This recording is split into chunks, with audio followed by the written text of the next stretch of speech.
It's a poison. That doesn't help the stress level.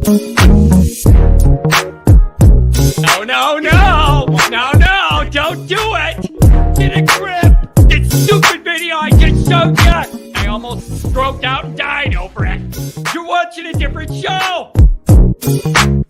You donkey. You ain't a captain of nothing but a sinking ship. Don't do this to me, Harry. The Ohio State. It's Ohio State. What do you mean, the? 312-988-15. Hello? You tell Johnny all you've heard and seen. Sometimes it's good to just yell about football. Yeah, that's right. Oh, boy. That's right. Welcome back, folks. When we say on this show for years and years and years, ever since I've been doing this show, back in the old days when I was pounding the counter at the old office there on the 9 to 5, it's always something in Notre Dame land. Always. Nothing is normal. Nothing we do is normal. We don't process anything. Like what happens in the course of a season or an off season, it's never normal. It's always something in Notre Dame land. Now I don't know why we just can't be a normal functioning program. I don't understand why we just can't be a normal functioning, just normal, regular program like everybody else in America. But no, you can't do that. It's always something stupid. Now what is it? Riley Leonard's officially hurt, but he's still going to play against Purdue. Son of a buck!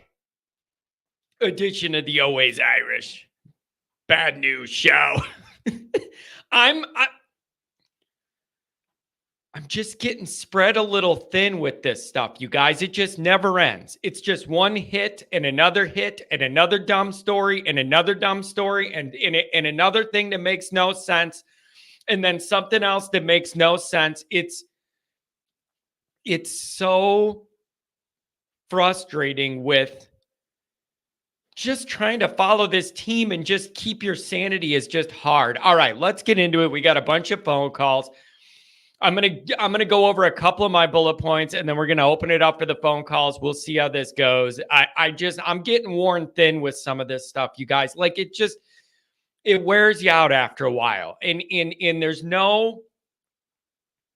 You're just trying to like make it all make sense of like how do you end up in this the spots Notre Dame football has ended up in over the years in different weird ways. It's almost unbelievable how you end up landing in that spot. It's almost unbelievable. So let's get into it. As always, you can find the program on YouTube. Do it. Subscribe if you haven't yet. Appreciate it very much. Give the video a thumbs up. That helps Johnny out too. Notifications on that way you don't miss nothing. Twitter, search bar Always Irish or at Always Irishing. Emails alwaysirishnD@gmail.com. Audio only anywhere you want it. You could get it. Anywhere you want it, you could get it. If you don't want to see my face, nobody's going to blame you for that. The call-in shows 312. John, why are the coaches so enamored with Riley Leonard? I mean, I guess they liked his running ability and his size and his leadership is the answer.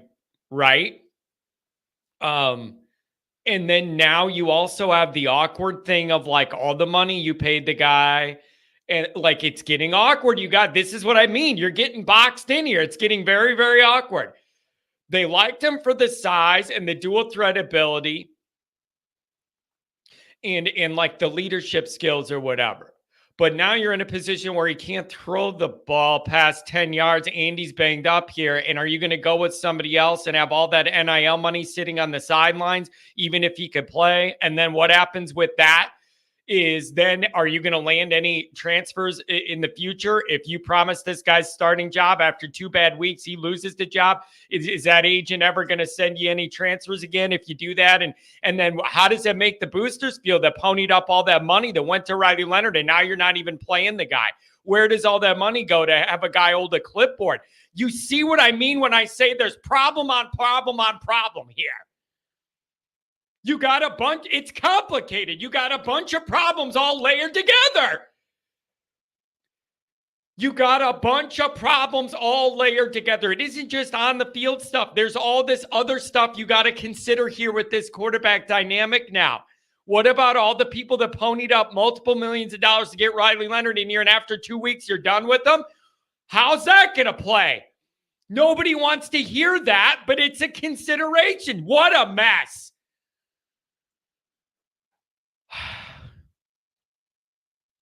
I'm exhausted. What a mess. Adam Dowling, John, why do the QBs get worse when they come to Notre Dame?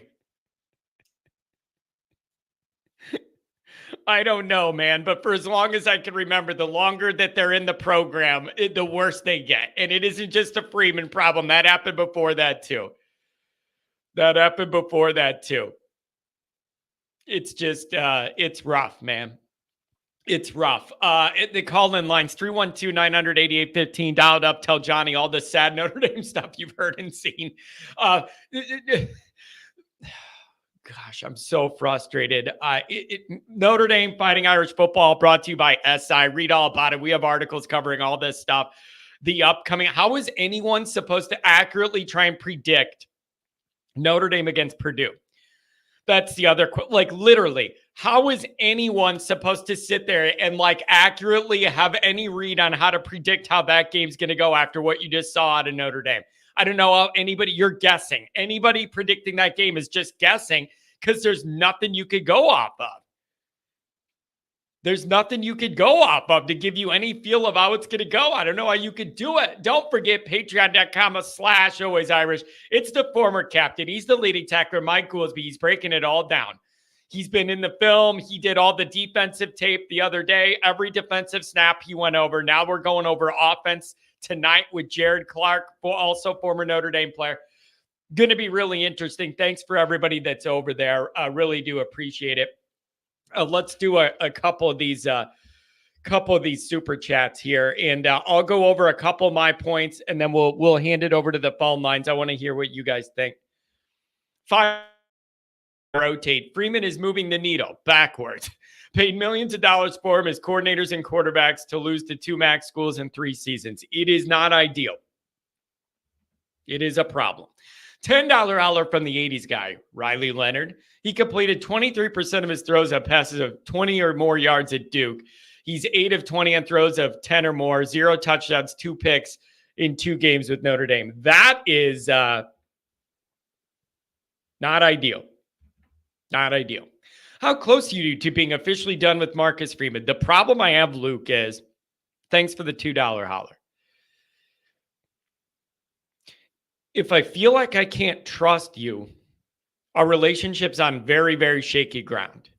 And that goes for in real life. That goes for this relationship with the program. If I can't trust you at all, then I don't know where the foundation of our relationship is. That's why I'm in no man's land, because I can't trust anything with the program right now. There's no way to have a feel for anything. There's just no way to trust anything going on in the program.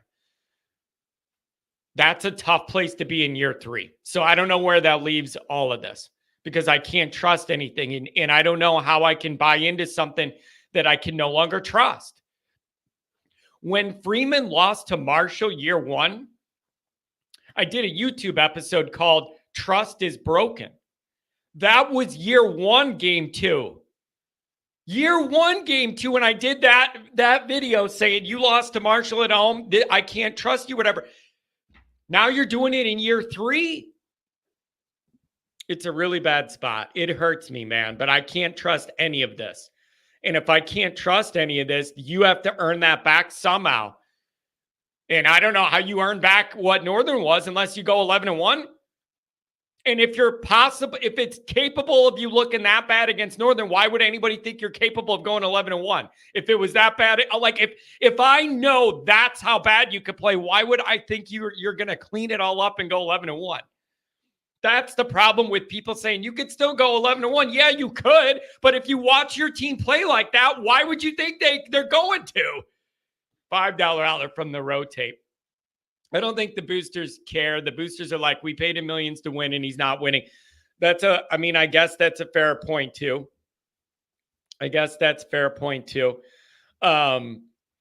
But man, that's the issue I have, you guys, is there's no trust. And I don't know where you go. I don't know where you expect me to go when I just can't trust what you're doing. Like, that's the foundation that underpins all of this. Or your feelings about where it's headed, or the vibes and where it's trending, whatever. You can't trust anything right now. I just feel like I'm floating in the Notre Dame ether and there's nothing tethering me to anything. I don't know where you go. All right. I got to get a couple thoughts in, and then we'll bring it to the phones and we'll see where we're at. Okay. Here's the first things first. And I feel obligated to do this. I think it's the right thing to do. So please give me 10 seconds to cover this, okay? We're all really upset about Notre Dame, justifiably so. What's going on is absurd. But I do think we should take a minute and think about the anniversary of what today is in our country. We could have bigger problems and worse days than just our team being bad at football. I'm just throwing that out there, given what today is on the calendar. And I know nobody's in the mood for that. And I know we all are mad about football, and I'm mad about football, and everybody's really mad at Notre Dame. And I understand all that. Maybe it's healthy for someone like me just to think about what today is and what that day was live when it happened, and everything else going, oh, Tex Indy, it's your birthday. Well, happy birthday to you. You got a good memory there on your birthday every year. I just want to throw that out there. And I know we're all miserable. Some people don't want to hear that. You just want to be mad at the football. So do I. But I do think it's healthy to kind of understand there are bigger picture things that could go wrong in our lives. Twitter the other day, I was scrolling through, and there was just some random account that does funny daily update, memes, just funny stuff, not even sports. And the guy said, this is going to be my last tweet ever. I'm at the end of my cancer battle. I don't want to spend the last couple weeks I have on the internet. So I'm logging off. Thanks for all the interaction back and forth. I'm going to go enjoy the last couple weeks I have. I'm sick of being in pain, and I'm ready for this to be over. So long, social media. I'm out of here. And I sat there and I just kind of looked at that tweet for a while and let it marinate in my mind. We could have bigger problems. And I need to understand that sometimes, because I get so wrapped up in the Notre Dame thing, and it's a part of my identity. And before you know it, to an unhealthy extent. So that's all I want to do is I just want to throw out,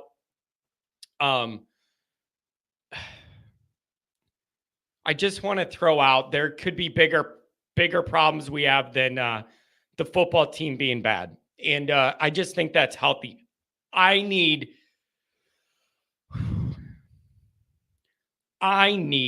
that perspective.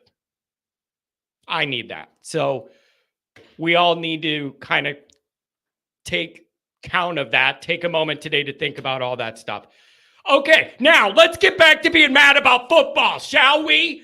I did my sermon. I wanted to go out of my way to make sure I did that. And I do mean all of this sincerely. But now we can wrap it back into being mad about football. So let's get, okay. All right. So now we can come. I think I'm losing it. I tried to be mature and have perspective and everything. Now I'm back to being mad at football. So let's do it. Okay.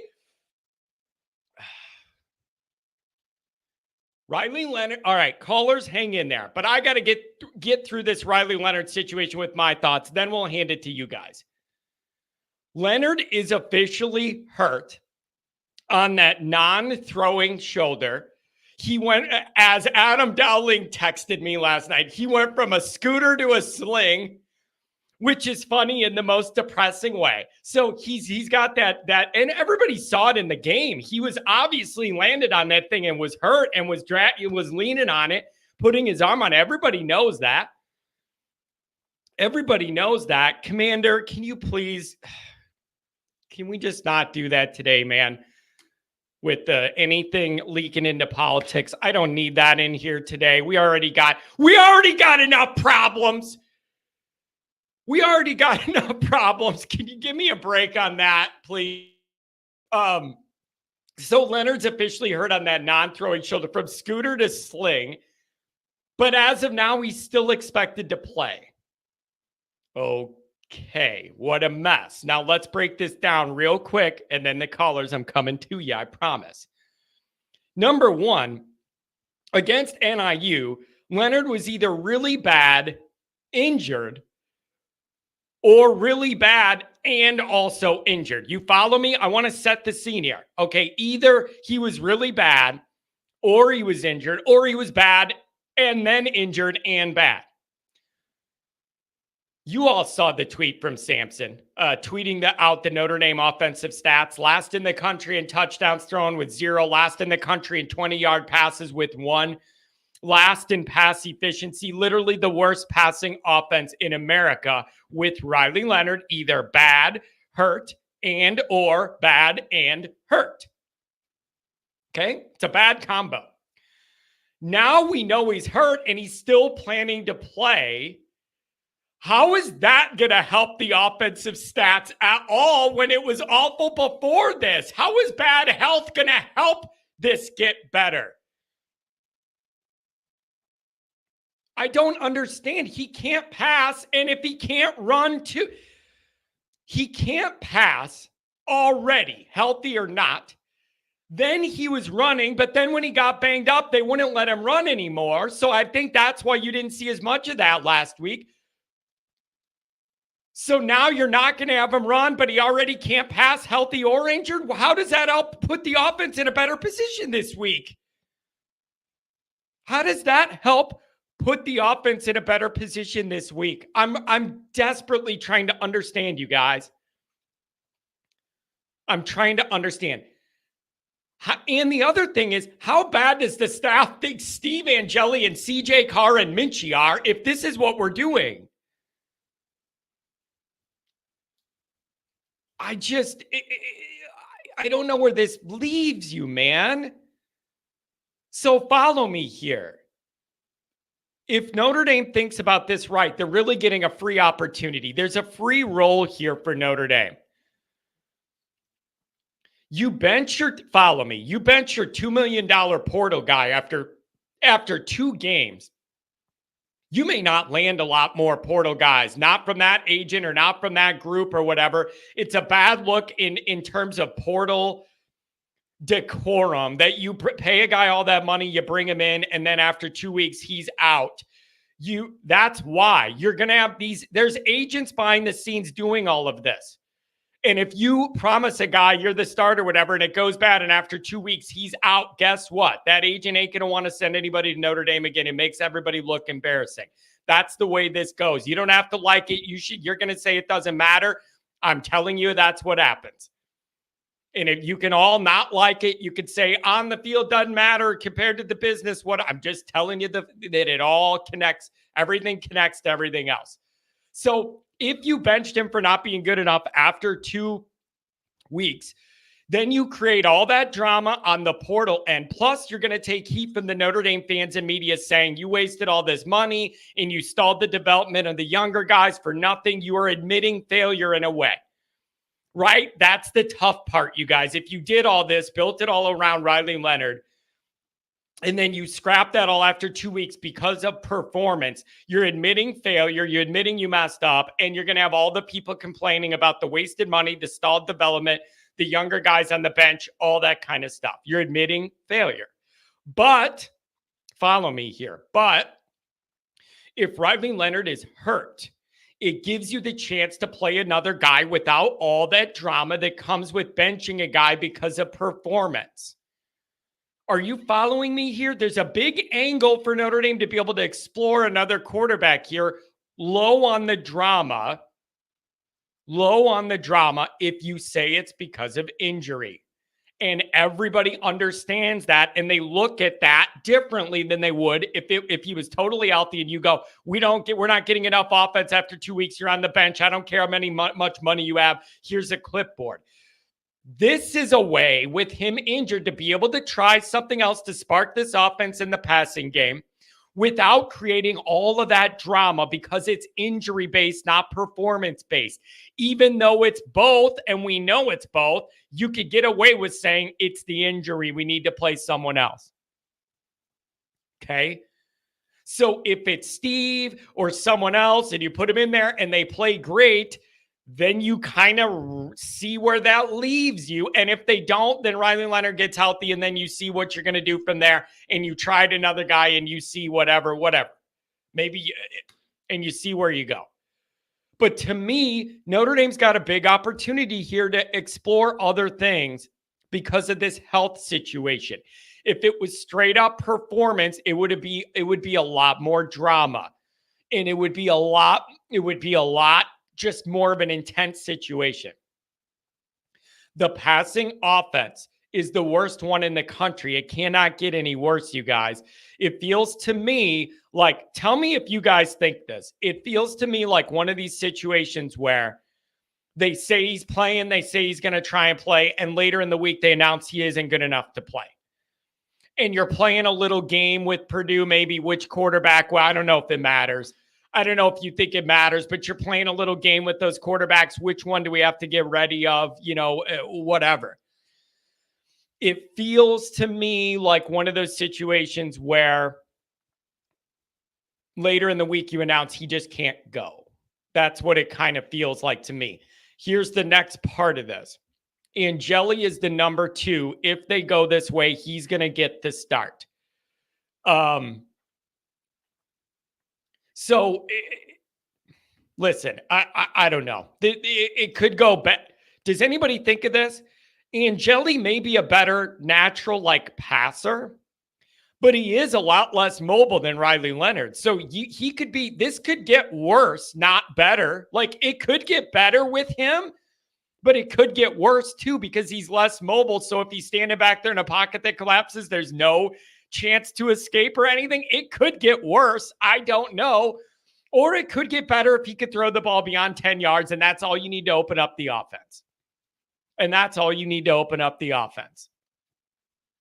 But if he has a pocket,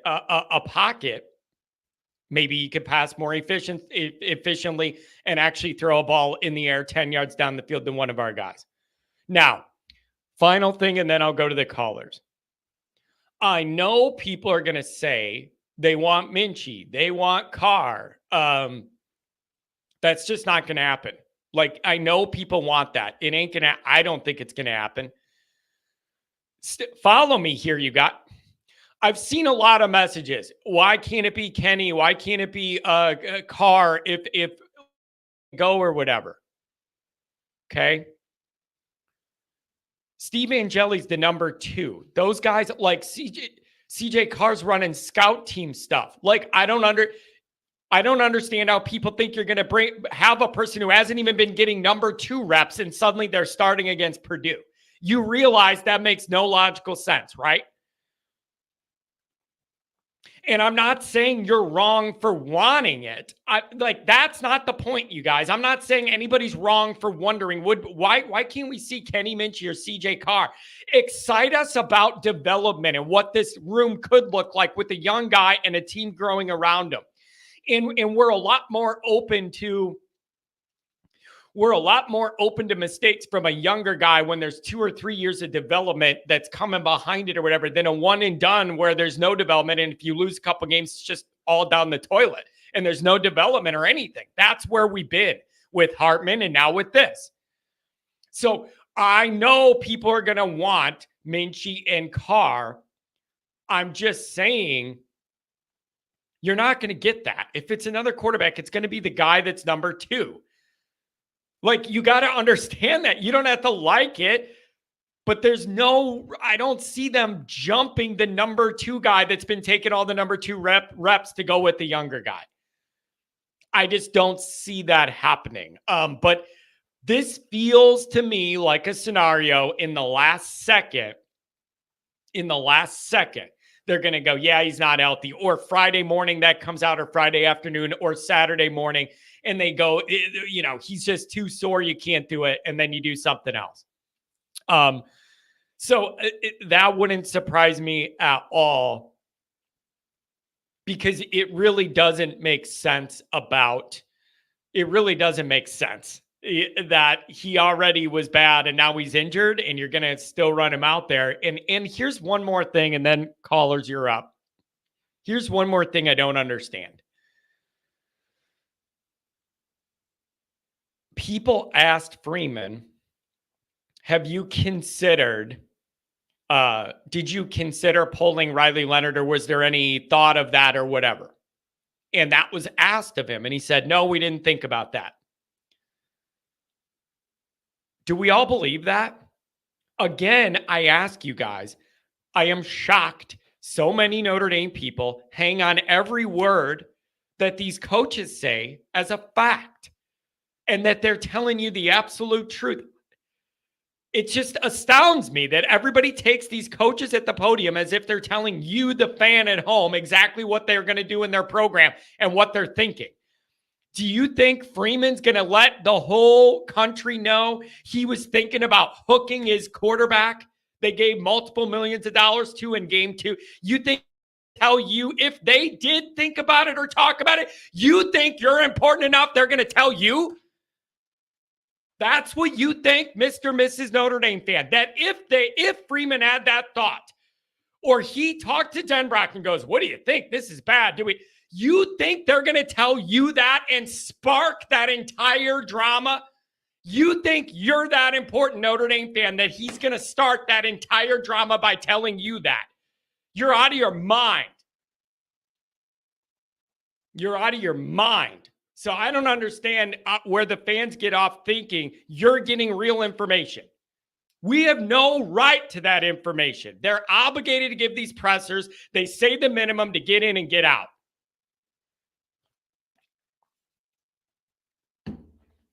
But if you think he was going to spark that fire by bringing that up, even if it was true, there's no way. So I don't know where this leaves you guys. This feels to me like last minute, we can't do it. And then you start Angeli and you see if you could get this passing game sparked a little bit. And then you rely on the run game. Here's what Purdue's going to do. I would put 80 guys in the box every single play and absolutely dare Notre Dame to throw the ball. That's what Purdue's going to do. They are going to stack everyone in the box. And they're going to say, let's see if you can throw your way out of this or whatever. Or if you want to run it into a wall and see if Price and Love can break loose from there. I don't understand the lack of usage of those guys in the last game. I don't. Price only having a handful of carries. I don't understand it. You could have handed it to those guys and done nothing else and won the game. Literally, I mean that. You could have just done no other plays, but handed to those guys and won the game. Tom Chris, $20 holler. Can't wait to see you guys soon. I hope you're still coming. $5 holler from the V1 Rotate. I don't think the boosters care. We covered this one. They paid him the money. It's just kind of gone, whatever. John, why are you talking about passing so much? Love is their best player. Andrew, you're going to have to throw the ball to have a real offense at some point. My bar is not what does it take to beat Northern Illinois. You're going to have a real passing offense at some point. You're going to have to. Like, it's just, come on, man. You're going to have to. Dr. John, you lost power. What's the deal, man? Your party, you suck up all the juice in the neighborhood last night? All the circuit breakers are down or what? Oh, boy. Dr. John's first up. I got 773-646-480. You're the first ones up. What's going on, Dr. John? Oh, I'll tell you what. I'm so appreciative that you brought up 9/11 and that cancer guy on Twitter. I needed it. I needed that. Yeah, well, I think I needed we it. all do. Yeah, it was a real moment for me to see that tweet. I was scrolling through angry about Notre Dame. People were making fun of me, you know, whatever on Twitter. And I was all frustrated. And I scrolled across, and Dr. John, it was like maybe that tweet, it wasn't even somebody I follow. Like, it's no one even in my circle. Maybe that tweet popped in front of me in my timeline for a reason. And it just kind of froze me it just made me freeze for a minute and really think about things. So I felt an obligation to share with the crowd.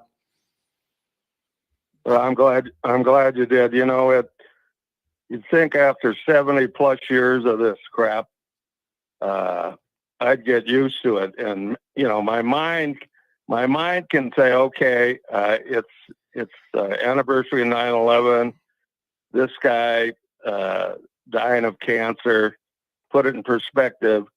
And I can do that with my mind, but my gut is like Pavlov's dog. Yeah. Yeah.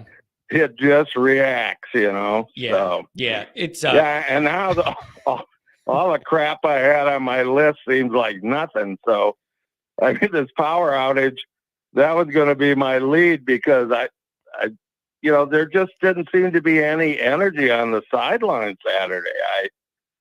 I don't know. Maybe that's a post facto observation. I don't know, but anyway. And then the other thing I was going to say, that interception, I want to say my grandmother in her muckluck Eskimo slippers and apron and holding her rosary beads in one hand could have intercepted that pass. Anyway, do you believe now it doesn't seem so funny?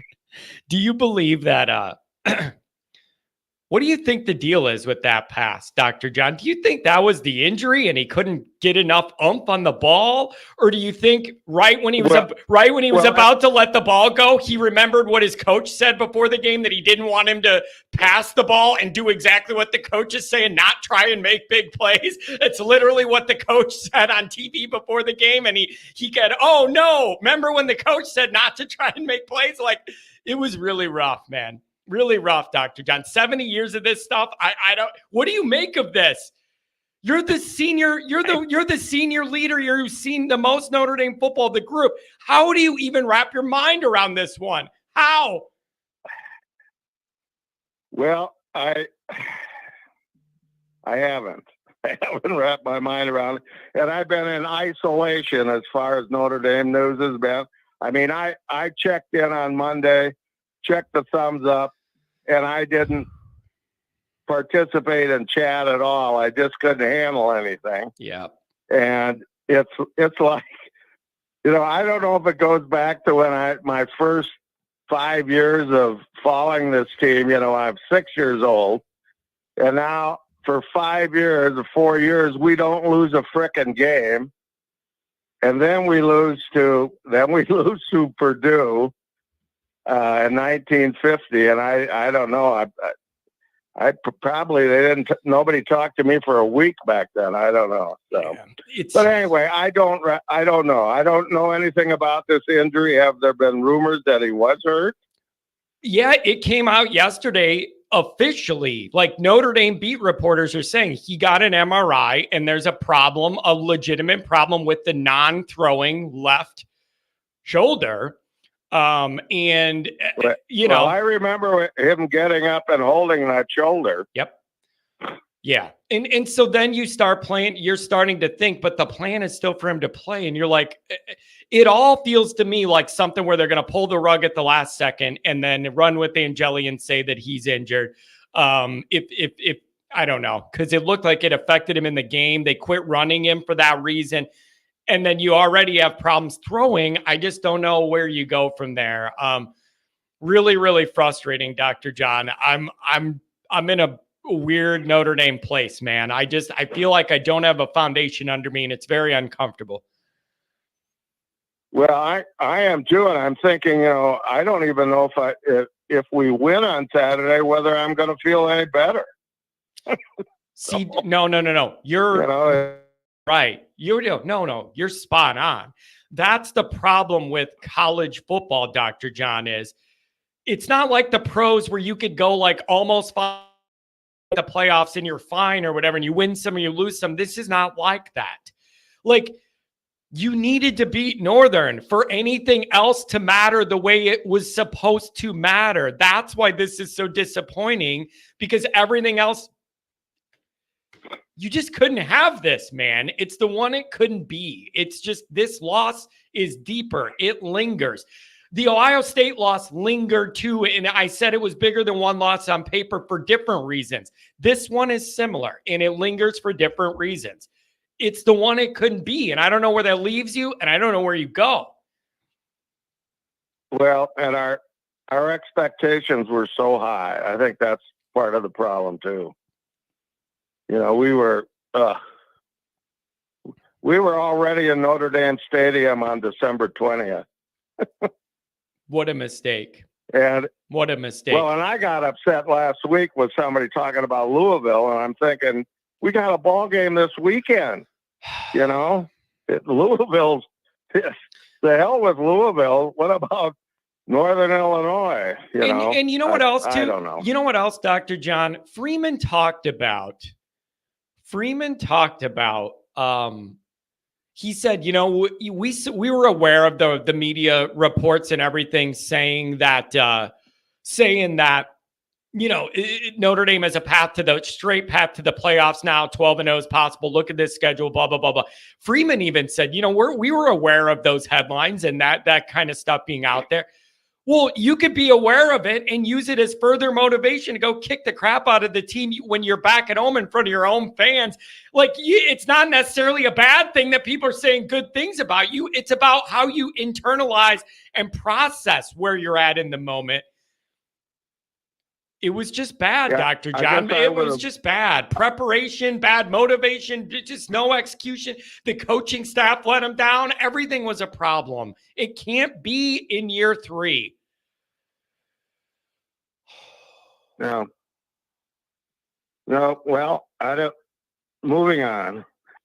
Did you get that parking pass yet? Yeah, except, Dr. John, when it rains, it pours. I am unable to open any link from that digital Notre Dame ticketing website.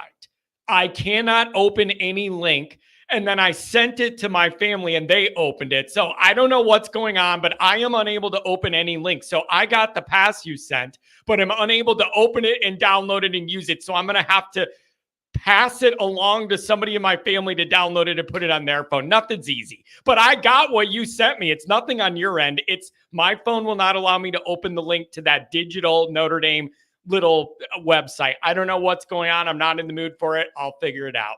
Not your fault though. I got it. Thank you. Okay. But so somebody's got the pass. Is that right? It is in my account. I logged in through desktop. It is in my account, but I am unable to download it to my phone digitally on my phone. I don't understand. It's very frustrating. But it's not your fault. I got the pass. It's nothing you need to do. Yeah, I know. But okay. Well, if you can't get it on somebody's phone, I'll call the university ticket office. I think I could figure it out. I'm just a little frustrated. Okay. I don't understand what it is with that digital. It's a circle, Dr. John, and it just keeps spinning and it never loads and I can't do any. I don't know what's going on. I think it's just my phone or something. I'll figure it out. But thank you. It's nothing for you to worry about. Thank you. Okay. Last thing, people, I don't know if anybody's paying any attention to me, but I do have 2 tickets available to the Miami of Ohio game. Face value. So I think there's going to be a lot more than 2 available. Yeah. Yeah. I think there's going to be a lot more than that. I think there's going to be a lot more than 2 available now, man. I hate to say it. And you know, Dr. John, I'm having this dream of like at the tailgate, all of the familiar faces, but they're all wearing black and like a funeral. And we're all at the tailgate being like solemn and like drinking our Miller Lite, but everybody's like sad. Like we're going to have a good time, but it just changes the vibe, man. It just changes the vibe. Well, and you know, we're going to hopefully perform the Always Irish anthem. Yeah. at the tailgate party. My daughters will have the energy. I don't know where I'll be at that time, energy wise. Hey, Pat's saying his brother may be looking for 2 tickets. Maybe I'll give Pat your number and maybe you guys can figure that out. Something like that, maybe.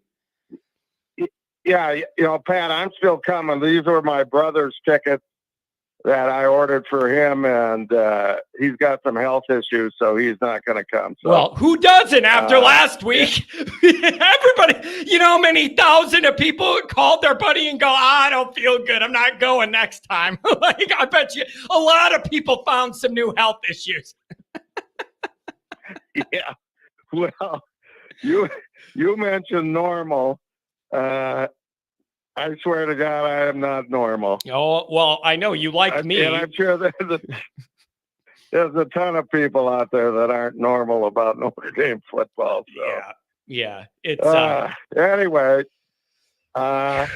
you get to some other callers, and all right. I'll give you a chat shout on Friday at 8:00, but I've got another tea time. Good for you. 9:30 in a different town. God bless you. Golf. Go play some golf, man. Don't worry about any of this stuff. Go play some golf and enjoy yourself. And then you know what, man? At least we're going to be with good people. I can't guarantee the football anymore at all, but at least against Miami Wild that whole weekend, we're going to be surrounded by good people, good friends, and we'll all be together. And I find some peace in that, although I'm very frustrated. So anyways, Dr. John, thank you. We plan on coming to the house Friday night, but we got to go to Rocco's first. Yeah, so. That's fine. And we'll be around all evening. We'll touch base on that, and I'll give you those details and the address and everything too. Okay, I got a quick Rocco story, because first time I took all my daughters to a game, I said, I'm going to take you to a great pizza place. Well, I think this was before they put the hospital in that neighborhood. So I pull up there. They don't like the looks of the neighborhood. Hey, Dad, we can't go in there. We can't go in there. I said, well, you just stay in the car then, because I'm going in. Of course, they followed me in, and they come out afterwards, and now we have to go every frickin' year. So we stand in line every Friday night to get in there. It's tradition. There you go. I like that. Anyway. I like that. Move on to some other calls. I will talk to you next week. Oh, I may not be able to talk to you next week. I'm going to be in the car on the way to South Bend on Wednesday, but I'll see. I'll let you know. Understood. If you're traveling, that's all good. We'll be in touch. Thanks. Okay, bud. See ya. Good talking to you. I'm feeling better. I'm glad you brought up those 2 things that put things in perspective a little bit. So yeah, it was. Anyway, you're not as crazy as everybody thinks. Yeah, well, we'll see about that in 2 weeks. All right, have a good one, Dr. John. All right, bud. See ya. Okay. Bye-bye. Oh, see ya. Oh man, Tom. Good morning. What's going on, buddy? Hey. I want to, hey John. Hey, I want to just apologize for my my rant on Monday. I went overboard, and I just want to say to the listeners and everybody, I was a little irrational, and I apologize. Hey, listen, man. Everybody's in a frustrated place. I mean, there's nothing you said that registered to me as being like out of line or like whatever. So I appreciate you trying to be considerate. For blaming. My blame on how Marcus Freeman got here and what I said, and I'm going to be clear, I'm going to say it one more time. I still blame the Marcus Freeman hiring on Kelly's departure when he left, and Swarbrick didn't have to pull the trigger that quickly. That could have waited. Now we're seeing what's going on. Let's talk about Freeman. So this thing last week when we found out, like you said earlier, the things just keep changing on a daily basis. There's a new narrative. He changes the practice schedule. They don't go live. It's a walkthrough on Thursday and Friday. I mean, who does that? It just tells me he's all over the board. And I know that Al Golden and Denbrock have to be scratching their head saying, "What the hell are you doing?" And what it also does, it takes the kids out of their routine. They get used to it.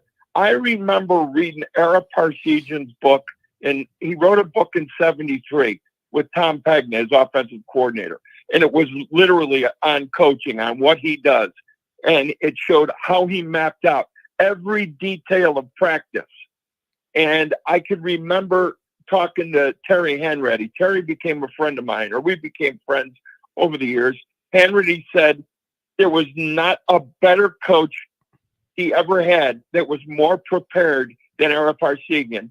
And that included Chuck Noll on the first Super Bowl team that he played for in Pittsburgh.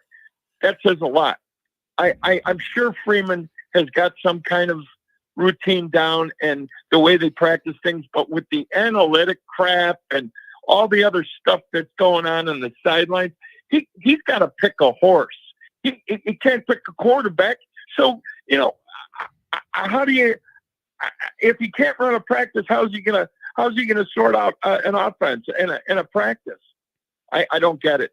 So, especially with what Purdue's got coming down the pike, they run a similar defense as A&M, and they, it's like a 5-man front. They'll have a 5-1-5 or a 5-1-4-1.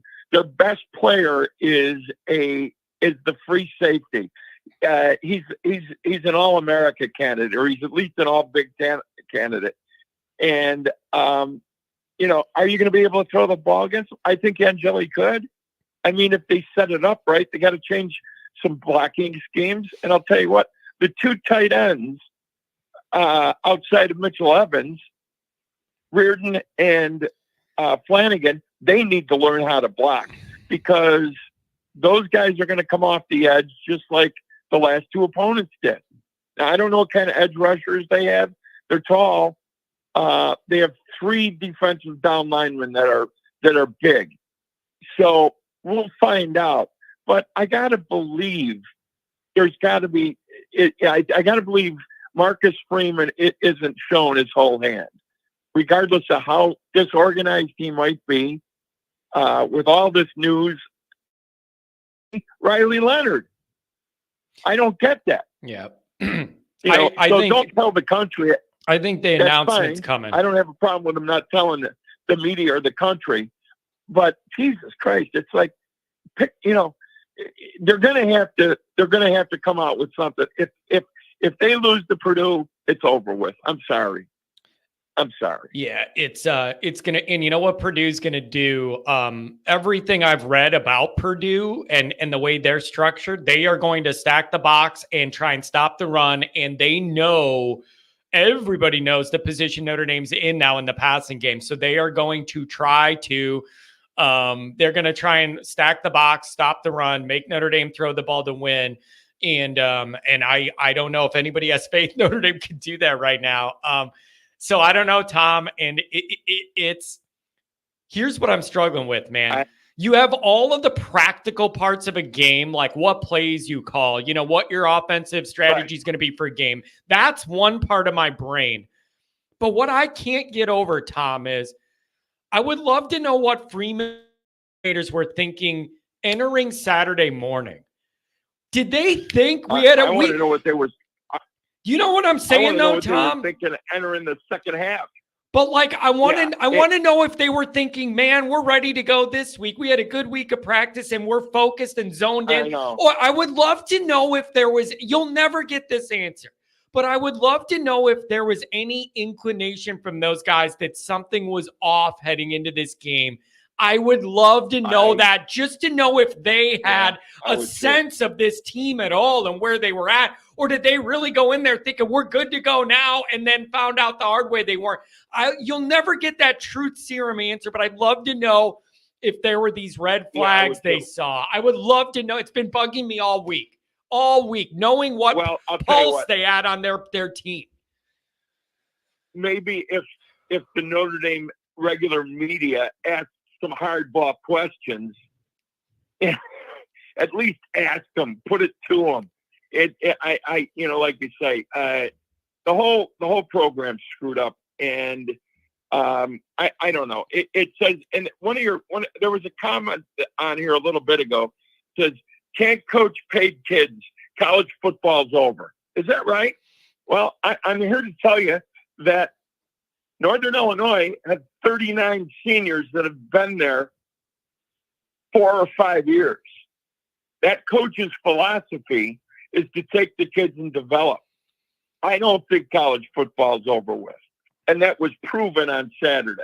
Give me kids that want to develop and give me coaches that will develop players and that want to stick around the program. And I think there's a lot of kids like that on Notre Dame. I really do. There's talent on this ball club. If there was the right coach in the right place right now, if they could tweak this, they should be able to beat Purdue by a few touchdowns.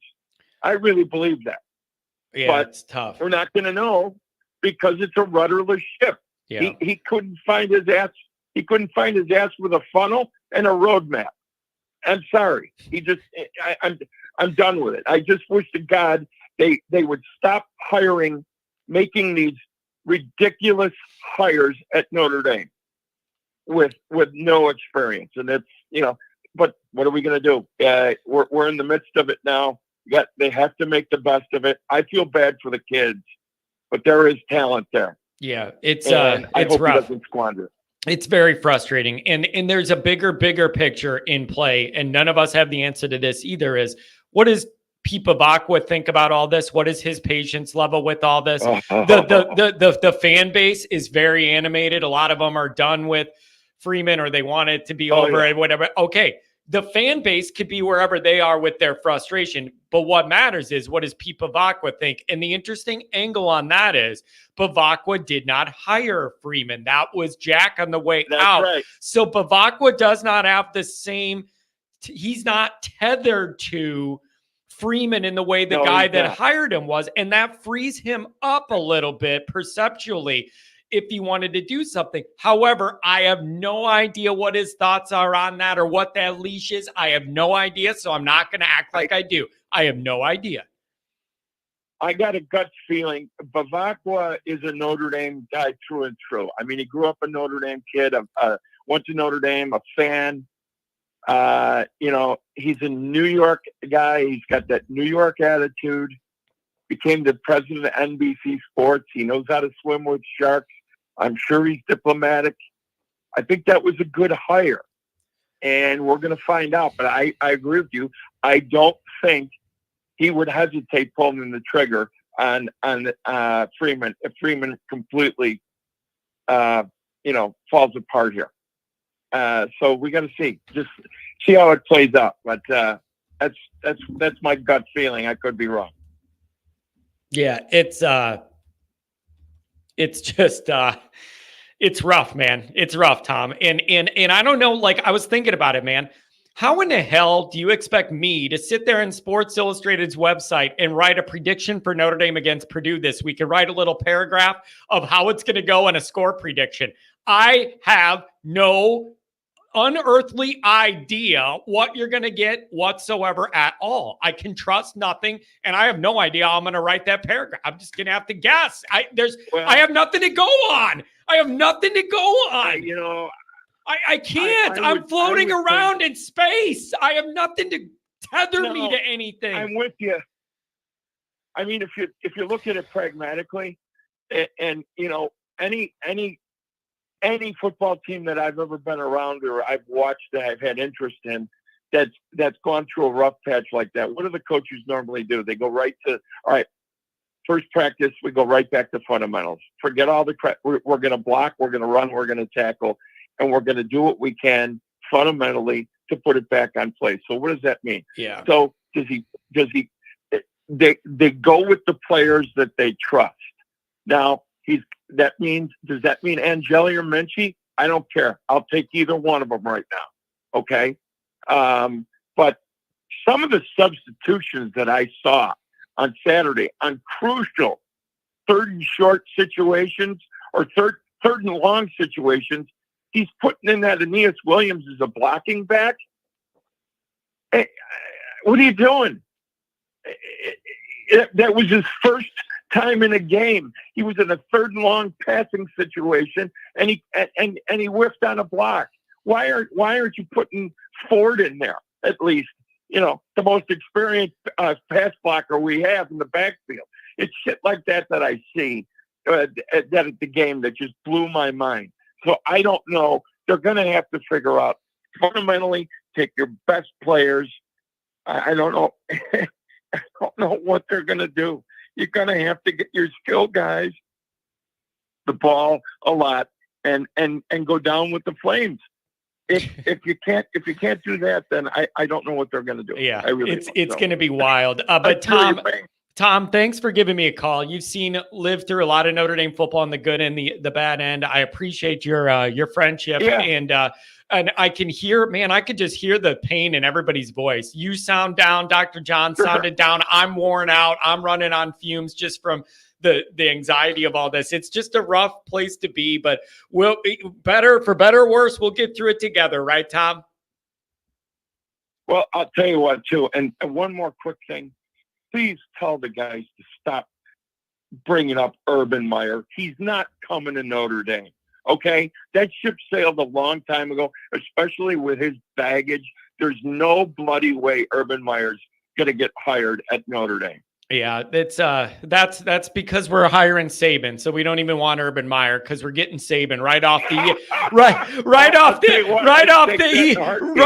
ESPN set. You're gonna pay the guy to come out of retirement, and he's gonna come back and he's gonna. We don't even need Urban because we got Nick Saban coming out of retirement. How about that? Oh, I know. Oh, delusional. God bless you, Tom. Hang in there, John. buddy. Yeah, hang in there, man. Oh, man. Okay, Bruce, you're coming up. And then, Andrew, I did see you super chatted here, so we're going to get you a $5 hour here. Have we finally officially seen it all as ND fans after what happened last Saturday? I doubt it. Like you say, it's always something. Nope. I've learned that, AJM. Thanks a lot for the $5 holler. I've learned that in my Notre Dame time. By the way, it's good to have Pat back. He's been doing a lot of golfing. Good to have him back.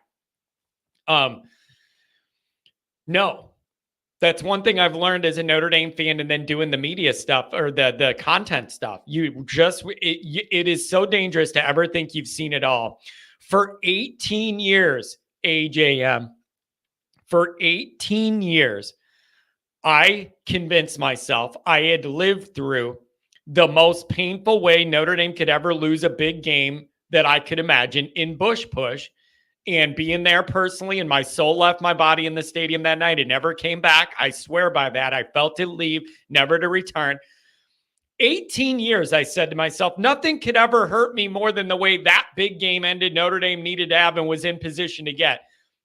And then Ohio State last year happened, and they found a way to outdo it by not even giving themselves a chance to win the game by putting 11 guys on the field and everything that happened the final drive on offense and defense. And that outdid it. So no, never. It's always something. 18 years it took for Notre Dame to outdo Bush Push, and that one did it. Now look at this, you guys. $20 holler from the Beefeater. 23 years ago, I lost my cousin, Chicago native and Rabbit ND fan Michael London Lundo, and my NYAC rugby teammates Sean Lugano, Mark Ludvigkinson, and Brent Woodall. The guys got off the final elevator run to force the door shut. So again, just a little bit of perspective. And I don't know, man, there's a lot of my people that are in South Bend or near campus. Maybe somebody could go get a candle lit for these guys. It's the least we could do. It's the least we could do. Thank you for sharing that story. I really do appreciate that. And maybe somebody could get a candle lit, huh? Oh, boy. Okay, Bruce, and then Andrew, you're coming up. What's going on, Bruce? What's going on, John? How you doing, man? Can you hear me all right? Yeah, I got you. What's up?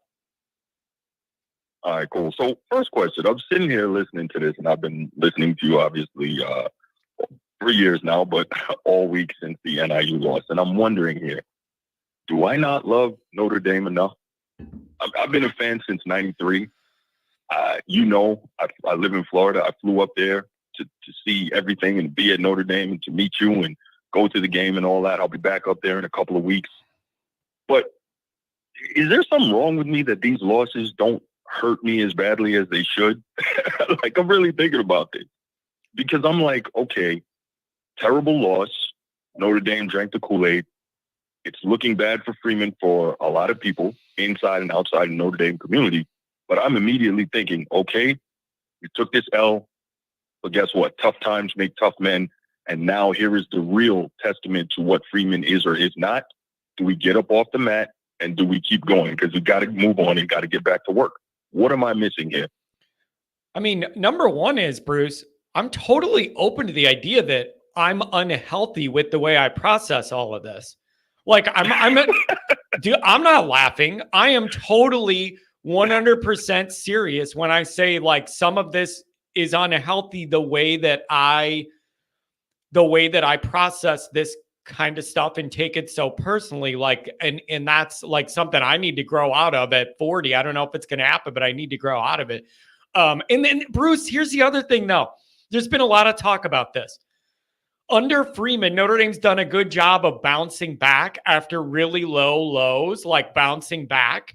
But they've not done a good job of handling any kind of success whatsoever. And it's just really, really frustrating. That's where true. It's like, we could bounce back or whatever. But the idea is, for this ever to get where we want it to go, is you don't have to bounce back from a nightmare. Avoid the nightmare to begin with is the idea. And after year three, you would like to think you could be in that position, and we're just not. How did this happen, Bruce? How does this happen? Use your football acumen and tell me, how does this happen? I mean, I don't think it's a matter of football or anything. This is not X's and O's. I mean, maybe for Northern Illinois, it is. But for me, looking at this is not X's and O's. This is very simple in that, and Freeman said it, they drank the Kool-Aid. They read the press clippings. You know what I mean? They didn't get prepared for this game coming off of a monster win, one of the bigger wins in recent Notre Dame history, if not the biggest win since maybe, at Oklahoma in 2012. So I understand. I'm not excusing it, but I understand how it could happen, right? But now I flip it and I say, okay, that happened. It's over with. We can't wallow in that. We can't live in it because 11-1 is still on this table. And so every week has to be go 1-0. We're not looking ahead. We know now that the 5th seed is almost certainly unlikely, right? It's certainly unlikely, and it's almost not going to happen, right? 5th seed is probably not going to happen. That home game at Notre Dame in the playoff is probably not going to happen. But every game from here on out is still manageable. So you go 1-0 every week. You save Freeman's job, right? Because that's a big thing too. Obviously, if you're Freeman, you want to save your job. You save that job. You get into the playoffs, and who knows what can happen? Like they say in the NFL, just get into the tournament, man. Who knows what can happen? Somebody could get hurt. Somebody could get upset. Just get to the tournament. And I think that is going to be the key here. See, you're right. Now you're okay. Go 1-0 every week. You're totally right. That's the only way to do this. Mike, I see it. Thanks for that. I thought that might be you. Thanks. I see you. I see what you're saying, right? I totally get it. The pushback would be, if we're capable of playing this bad at home against Northern Illinois, why should any fan have any confidence whatsoever to think this Notre Dame team could run the table? Like, that's the problem with it, is you could run the table, but why would any fan think any Notre Dame team that could just play that way is capable of running the table? People have a hard time thinking that's possible, and I think that's fair, Bruce. I can understand why. It is fair, but my answer to that is because now they know 100% for sure there is no more cushion. You have to win these games now, right? There is no more drinking the Kool-Aid. There is no more not taking someone seriously, because they understand that at any given time this season, they can lose, right? They lost about as badly as they could lose this season. So now they know, because they lost to a team that, and again, all due respect to Northern Illinois, I mean, they came in there and they did what they had to do. I get it. But that said, they know now that they got to take everybody seriously. That was a wake-up call. It shouldn't have had to happen, to your point, but it was the wake-up call. And I believe that Was it Marshall? On proper preparation. What was Marshall then, Bruce? What was Marshall then? Like, I'm running. I'm sorry, man. Wasn't Marshall what did you learn from that? That was the game you were at, Bruce. You were in the tunnel against Stanford year one. What was that lesson? That's the other problem with this is you already had these learning experiences and we're here in year 3 still. Well, that's exactly it though, is that those things were happening in year 1, right? So number one, Freeman is learning on the fly. Right. Obviously. And I know it sounds like I'm making excuses for Freeman. Do I want him to succeed? Yes. I like what he brings. I think he's a real guy. I think he's genuine. I've had the pleasure to be in a press conference with him post game, and what was that, the Gator Bowl 2 years ago. And so he seems like a great guy, right? All that. Great. I want him to succeed. Now, that said, that was his first year, the Stanford and Marshall losses. And he's trying to manage learning on the fly, being the head coach of one of the biggest brands in football, not just college football, in football, period, right? So there was a lot going on there. Now, this year, a lot less excuse, but better teams have been upset. We've seen it. I just saw a story in The Athletic this morning, was NIU upsetting Notre Dame a bigger upset than App State over Michigan. Not sure. That's something I really got to get thought to. But the point is, I'm just looking at it simply and saying, okay, just trying to be orderly, rational, and logical, one game at a time, every game, the rest of the way out for this season, and see what happens. That's it. That's all you can do. That's a very mature way to look at it. It's just there's a lot of doubt that Bruce, we're just in a bad spot, man. I appreciate your perspective on it, and you're not wrong. It's just, man, this is it's really a tough sell. It's a tough sell to the people. I get it. A couple of questions. One, how does Freeman go from golden boy, literally, right? Golden boy, to a pariah in 1 week? People need to step back a little bit. I get it. I've been struggling with it all week. I've been struggling with it all week. I'm sorry? I've been struggling with that all week. Okay. How you could go from signature win, Freeman needed, program win, to we got to fire the guy in 1 week. I've been struggling with that in my brain for a whole week now, or however long since the game. It's been in my mind. I don't know how to make sense of that. I don't know where the fair balance is. I don't know where the bar should land. I have no idea, but I've been fighting that battle in my brain since the game ended. Okay, cool. And last thing. So I think you briefly mentioned this earlier in your soliloquy. So obviously Notre Dame has problems throwing the football. Soliloquy. Ooh, that's fancy. Usually people just call it an unhinged rant. You call it a soliloquy. That's fancy, Bruce. Unhinged rant is usually what I get. You calling my little speech there a soliloquy makes me feel fancy. Keep going. Now I know why I wore this vest. It was a soliloquy. That's why I wore the vest today, for the soliloquy. Oh, I like that. Ooh, baby. I got you. No, but so obviously Notre Dame is having difficulty with the downfield passing attack. Nothing new there. But Ben Brock is an experienced and generally outstanding offensive coordinator. Now, clearly, when you're at LSU and you got all those freaks on the outside, I think you had 3 freaking first or second round draft picks at receiver, and of course, number 2 pick overall at quarterback. But if you have those type of weapons, your offense looks a lot different. That said, the weapons at Notre Dame aren't bad, but I feel like this is simple to me. Again, I'm an old school football guy, and the simple way to have success, run the ball, stop the run. If you commit to that, you will do a lot better than most people in the modern game, because everybody wants to be fancy throwing it all over the yard. Now, that said, I need a better commitment to running the football and then working off of that. Play action, RPO. If it's Riley Leonard, read option a little bit, not a whole lot, but read option. Less designed runs. And then if you can effectively run the football, now you can get delays and you can get draws and you can get halfback screens. So much stuff gets opened up in your playbook if you just commit to running the football. We watch Kyle Shanahan do it year in and year out. We watch Jim Harbaugh do it year in and year out. Yeah. Notre Dame has to make this concerted effort and dedication to running the football. It's not that hard. Come on. Yeah. Come on. It's it's rough. So Bruce, it's going to be really, really interesting to see. You think you're in a bad spot now. Imagine if you're down at halftime at Purdue or something. You want to talk about being in a bad spot. So I have no idea what to expect. We're going to have to see it. I appreciate your perspective, balancing some things out here. And I'm really excited to see you in a couple weeks back in South Bend, my friend. Safe travels. Definitely, man. Definitely, man. Thanks for taking my call, Hey, John. I appreciate it. No man. problem, man. Thanks for the call. We'll see you. We'll see you in South Bend. Hey, the Miller Lite's still going to be cold, you guys. We're still tailgating. We're still going to have fun. We're still going to have a good time. And make it about the company. Mike Goolsby on the line on the morning show. What's going on, Mike? Hey, John. What's up? How do you feel? What's today, Wednesday? How do you feel? Very uncomfortable, Mike. I don't know where any of this stands. I don't know where I stand. I don't feel like I have a foundation under me with Notre Dame now from which to think or speak. And it's got me very, very uncomfortable. Yeah, this whole Riley Leonard situation, it doesn't feel right, John. Something's off. Like something is gonna happen.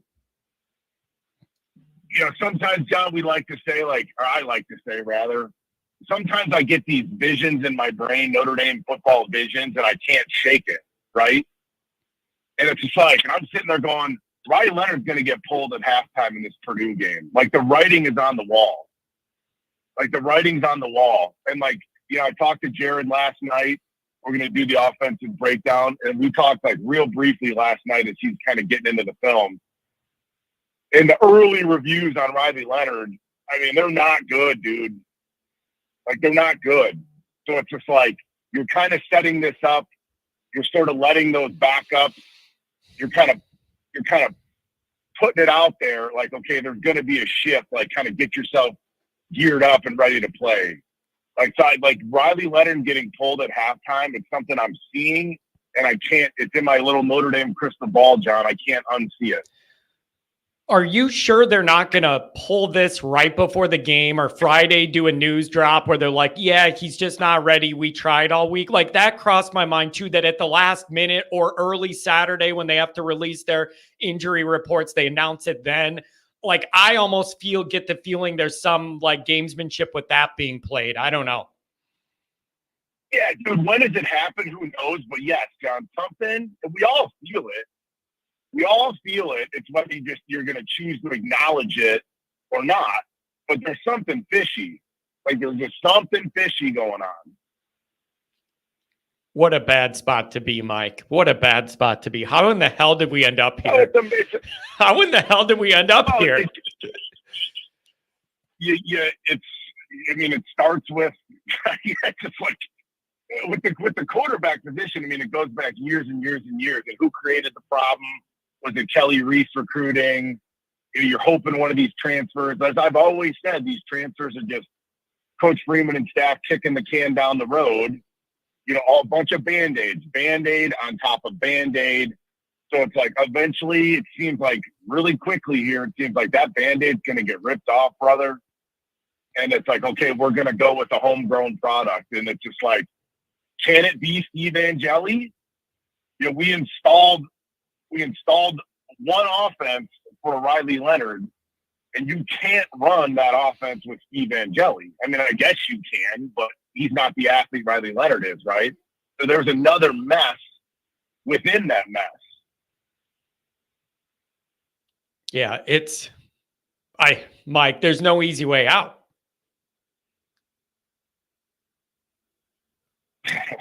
There's no easy way out. I find myself just kind of chuckling because I don't know what else to do. Right? It's such an uncomfortable situation. It's all you can kind of do is laugh. Yeah, it's I don't know. But it feels like a change is coming soon. It just really does. I kind of predicted that injury kind of thing, and that came true.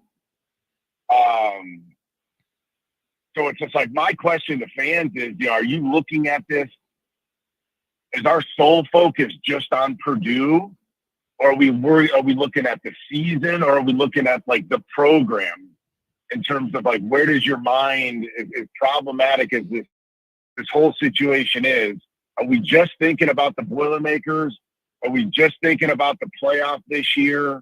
Or are we thinking like, oh boy, like is there something much, much bigger holistically in the program, Coach Freeman, quarterback, that we're thinking about? That's where I'm kind of at.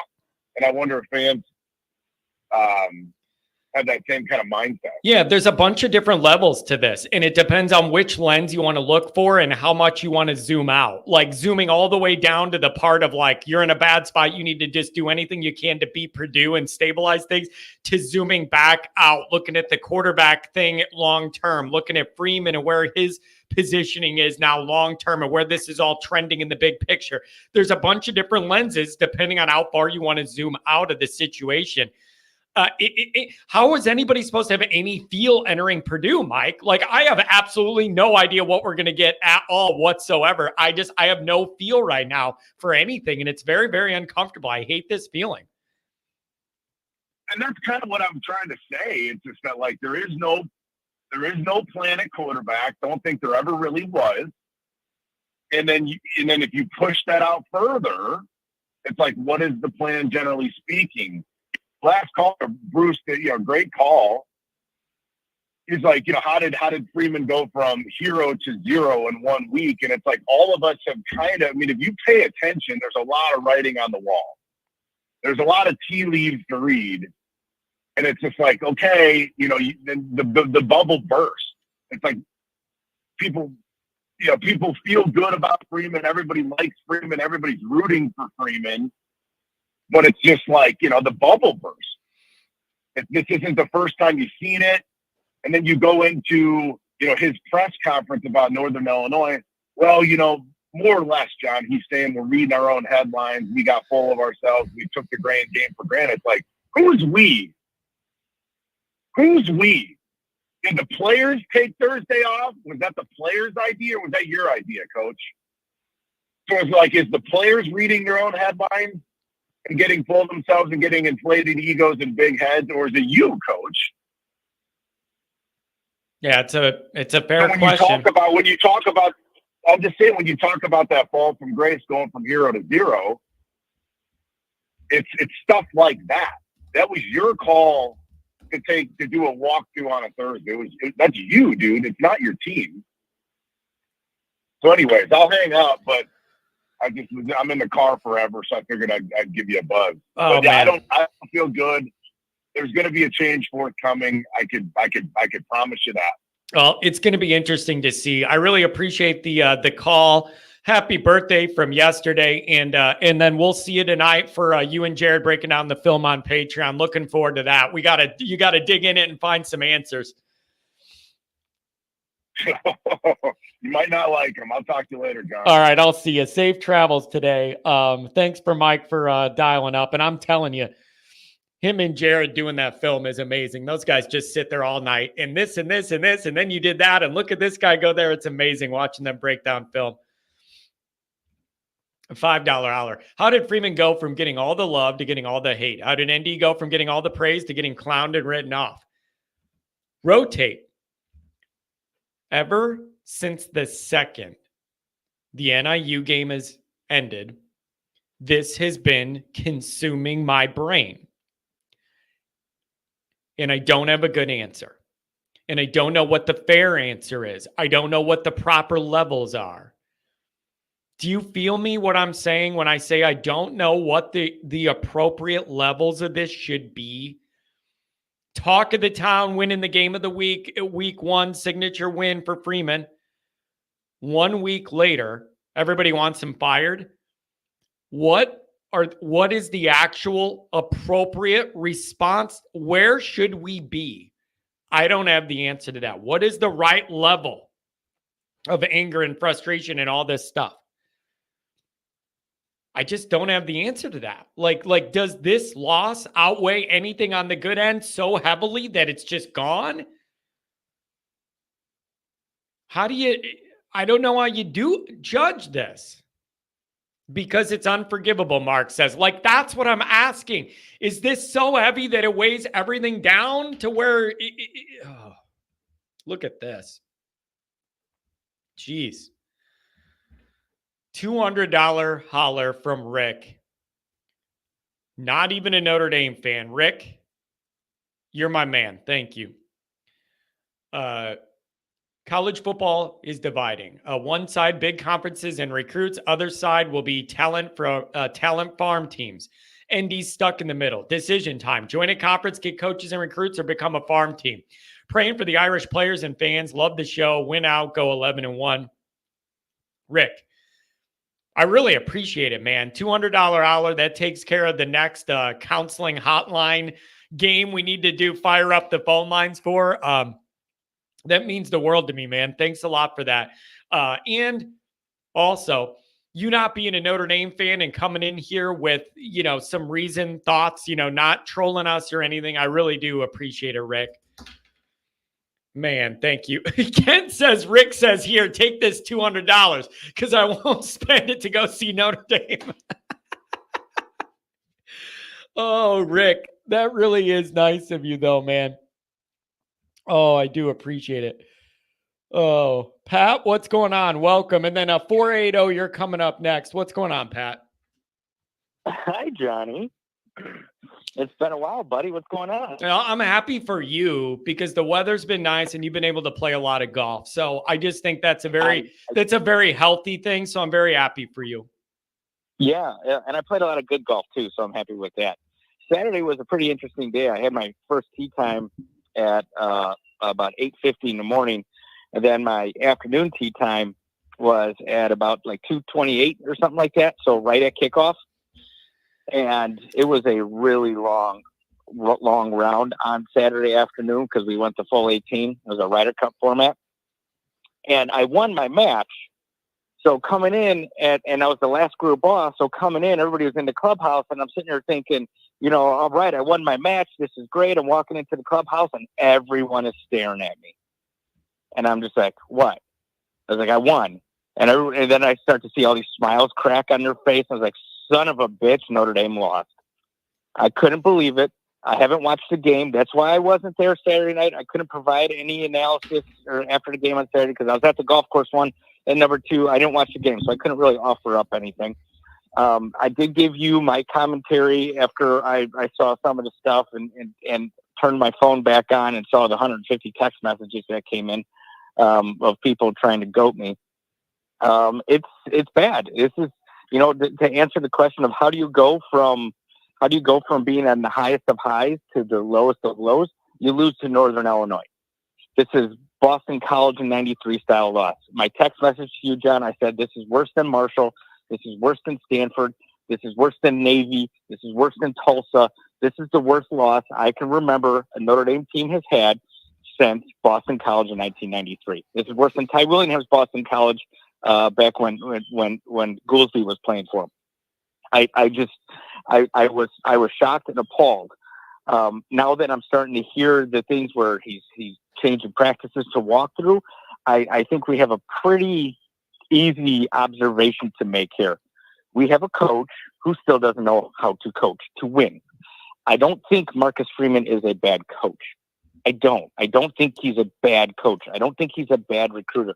I think he's got the proper mindset for everything, but he's just not ready for prime time.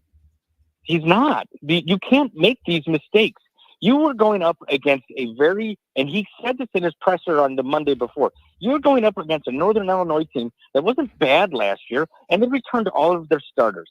So they're a veteran team. They knew how to play, and they just wanted it more. And it's like this Notre Dame team didn't want it at all from some of the plays I went back and watched it, some of the defensive plays in the beginning. Like, it just looked like one team was out there with the fire in their belly. Another team was out there thinking they were Georgia and they were going to run over everybody they saw.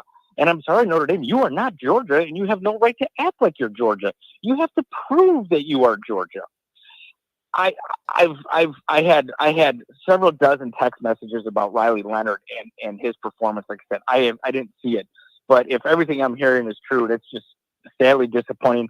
I wasn't drinking the Riley Leonard Kool-Aid, not because I didn't think he was a bad player, but because I fell for the Sam Hartman trap, so I wasn't going to do it again. As far as the rest of the season goes, the only thing you should be looking at is Purdue. And if this isn't a football team that comes out on Saturday and is pissed off and just wants to line up and kill the person in front of them, then that's it. Like this team has to be so motivated and so just upset about what happened and what they went through the week prior that they don't come out and annihilate Purdue. And I mean 70-10. They got to beat the living piss out of this team because they just went through the most embarrassing things in their life. And if that's not the attitude they have, and if that doesn't reflect their practice all week, and that's just not what they're going to do, and they try to sleepwalk through another one because they're emotionally down because they've just severely hurt their chances and put their coach on the hot seat, well then F them, fire them. You cannot have another letdown. You just can't do it. And you have to show the country now that you mean this. You are here for this, and you're not going to let your rookie head coach, even though he's in his third year, keep letting you down. It's on the players now. The coach has shown he can't do it.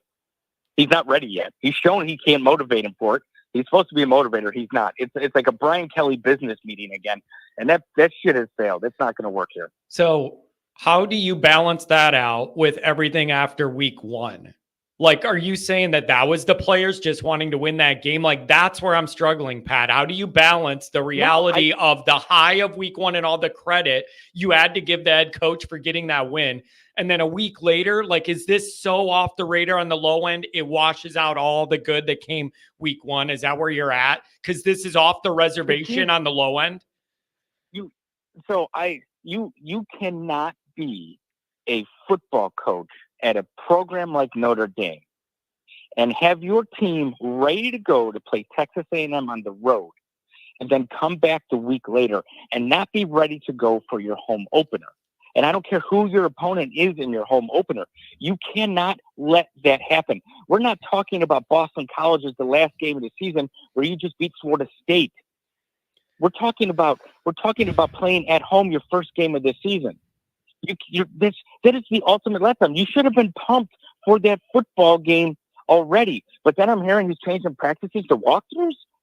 If that football team was believing their headlines, it sounds like the head coach was the one feeding them the headlines, saying, "Oh, guys, we don't have to go through a difficult practice today because because we're too good. You know, we're so good. We don't have to worry about it." That's not what Lou Holtz would have done. Lou Holtz would have beat the hell out of this team. Now, I know he made the mistake in 93, but he didn't make the mistake year 3. He didn't make that mistake then. He came out, and that team was ready to play every week, and that team showed improvement every week. This team just regressed unbelievably. You cannot. I don't care how deep Northern Illinois is with returning starters. You know, I think they had 22 returning starters or something like that. I don't care. Texas A&M has more talent on their roster. And you mean to tell me you can go into one of the biggest stadiums in the country on national television and do what you did there, and then you can't come back at home and score 21 points? You can't do that? At what point in that football game, again, I didn't watch it, so somebody's going to have to tell me, at what point in that football game was it clearly obvious that Riley Leonard couldn't run the offense, and then why wasn't Angeli out then? Why wasn't he in the game then? All I know is that they took him down the field in the beginning of the football game and scored a touchdown. And then that was it until a running back is hurdling a defender to break it for almost 50 yards. Yeah. It's this is just a bad place to be, man. It's a really bad place to be, Pat. And there's I don't know where we go from here, and I don't know where we stand either. Not knowing where we go from here is common. Not knowing where we stand at all to start wherever we go from here is my problem now. I have no idea where any of this stands, Pat. No idea. Yeah, and look. Here's the thing. I'm not an idiot. I'm not going to sit here and say Notre Dame needs to fire Marcus Freeman because this would have to crater. This would have to absolutely crater. They would have to lose to Purdue. They would have to lose to Louisville. They would have to go on a streak for Marcus Freeman to get fired. And I just don't think that's possible. I don't think this team is going to play down to every opponent every year. that's just not what Marcus Freeman has shown as a coach. He has won 19 games or 20 games now in 3 years as a coach, and he's in the start of his third season. So I don't think they're going to crater. But I think that's what you need if you want to change. So I don't think you're going to see a change from this program. So now what Marcus Freeman needs to show me, if I'm going to continue to be a supporter of him as a coach, is that he can right this ship. He can recognize whatever he did wrong this week, and he can fix it. And this probably means don't lay off the team.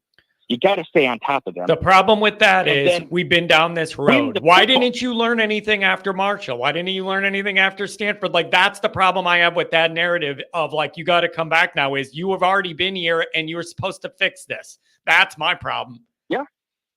Yeah. But I agree. You should have learned your lesson from Marshall. You should have learned your lesson from Marshall. Obviously, the only thing I see, the situation that I see different as it relates to Marshall is it was his first game. It was his second game as third game technically as the head coach. And it was his first home game and they lost the week before. So I do think there's just a lot of different dynamic from the first 2 games of his first year as a head coach versus the first 2 games as his third year as a head coach. But still, you are still repeating mistakes that you shouldn't be repeating in year 3. You just shouldn't be doing it. So that's my issue with it. I said, I'm not saying we got to fire Marcus Freeman, but Marcus Freeman has to show us something right freaking now. Well, you're going to get a lot of answers then, I guess, against Purdue. I have no idea what we're going to get. God bless you. Yeah, you're going to be there. I hope you drink some Miller Lights, have your cigar, and enjoy the parking lot, because I don't know what the game's going to be, man. Enjoy the parking lot. Enjoy the parking lot. The worst part is, John, we're staying because we got an RV, so we're going to be there Friday night, staying through over Saturday night, and then coming back Sunday morning. So if they lose, I'm stuck in freaking Purdue. Yeah. Oh, man, this is I keep them cigars handy. You might need them, buddy. Hey, I'm glad you're playing good golf, and thanks for the call. People were worried about you. Hey, Johnny, Monday was worth skipping the show, man. That front nine, I was on fire. Yeah, I'm happy for you. Good for you being able to play some golf, man. All right, I'll talk to you. Thanks for the call, Pat. Hey, John, real quick. The only reason I actually called in was because I wanted you to see if you would skip Gilmore one more time. You would do that just to prove a point. All right, I'll talk to you. You're such a jerk. Never change. See ya. Oh, man. Let's get Andrew on before his meeting. What's going on, buddy? Welcome to the show. Hey, what's up, John? How are you, brother? I mean, you know how I am. I appreciate you asking just with the pleasantries, but you know how I am, man. I'm all twisted sideways. I have no answers. I have no footing. I have no foundation. I have no feel of where any of this is headed. I'm very uncomfortable. I'm very frustrated. I'm annoyed that I have this huge tailgate party and all this stuff going on in 2 weeks, and now everybody's in a horrible mood. There's just a lot going on. Yeah, definitely. Well, I feel the same way. You know what is pretty interesting. What Notre Dame's doing is they seem to like to go out and get pretty decent veteran college quarterbacks. They bring them aboard, and then they run an interesting experiment where they refuse to do anything that made them actually good at their previous spot. So it's like I am shocked that Goolsby, I love Mike Goolsby, but you just don't ever hear any criticism of Mike Denbrock. He lost. I mean, you want to talk about our offensive problems? Sure, Riley Leonard can't throw the football. There's no doubt about it. But if he can't throw the football, why are you running a pro-style offense? I totally disagree with his call where he said you can't just put Angeli in the football game because what some sort of concept they were doing for Leonard. I actually am calling in to say that if you're going to continue to run this offense, then Angeli should be the guy, because this is not the offense that's suited for a guy like Riley Leonard. He's a spread option RPO guy. Spread it out, put the ball in the running back's stomach, read what's going on with the defensive end, and you go from there. That's not what they're doing. They're doing 30 plus drop back passes with this guy, and he can't. That is not what he does well. So if that's what they're going to continue to do, injury or no injury, go with Angeli, because he's much more of a prototypical quarterback. I mean, am I wrong on this? And I would also add, Denbrock lost the game for Notre Dame. Don't get twisted about it. Sometimes you get into these really ridiculous dogfights with these terrible football teams, but at some point you've got to say, hey, listen, I don't care what the sticker on the helmet says on opposite me. I got to do what's right for the football team. And up 1 point, 14-13 with 6 minutes to go in the game, if he runs the football and even gets a field goal, Notre Dame wins the football game, because there is a 0% chance NIU can drive the length of the field to score a touchdown with less than 3 minutes to go in the game. Instead, he says, hey, I'm gonna call a 30-point play, get some style points, and call a deep post, and then risk the game by doing that with a quarterback who literally hasn't hit water if he fell out of a boat all game. It's the stupidest thing I think I've ever seen in my entire life. He lost the game for us, and no one is even talking about it. It's ridiculous. So yeah, I'd love to hear your points on that. Here's something I've been thinking about. How this is a little bigger picture than what you brought up. It still encompasses it. What does it say that it appears Notre Dame got completely outcoached, top to bottom, sideline to sideline, every different way on both sides of the ball? I mean, let's be honest. Al Golden lost his matchups too. How is it? What should I take out of the notion that NIU coached circles around Notre Dame's highly touted, highly paid national staff?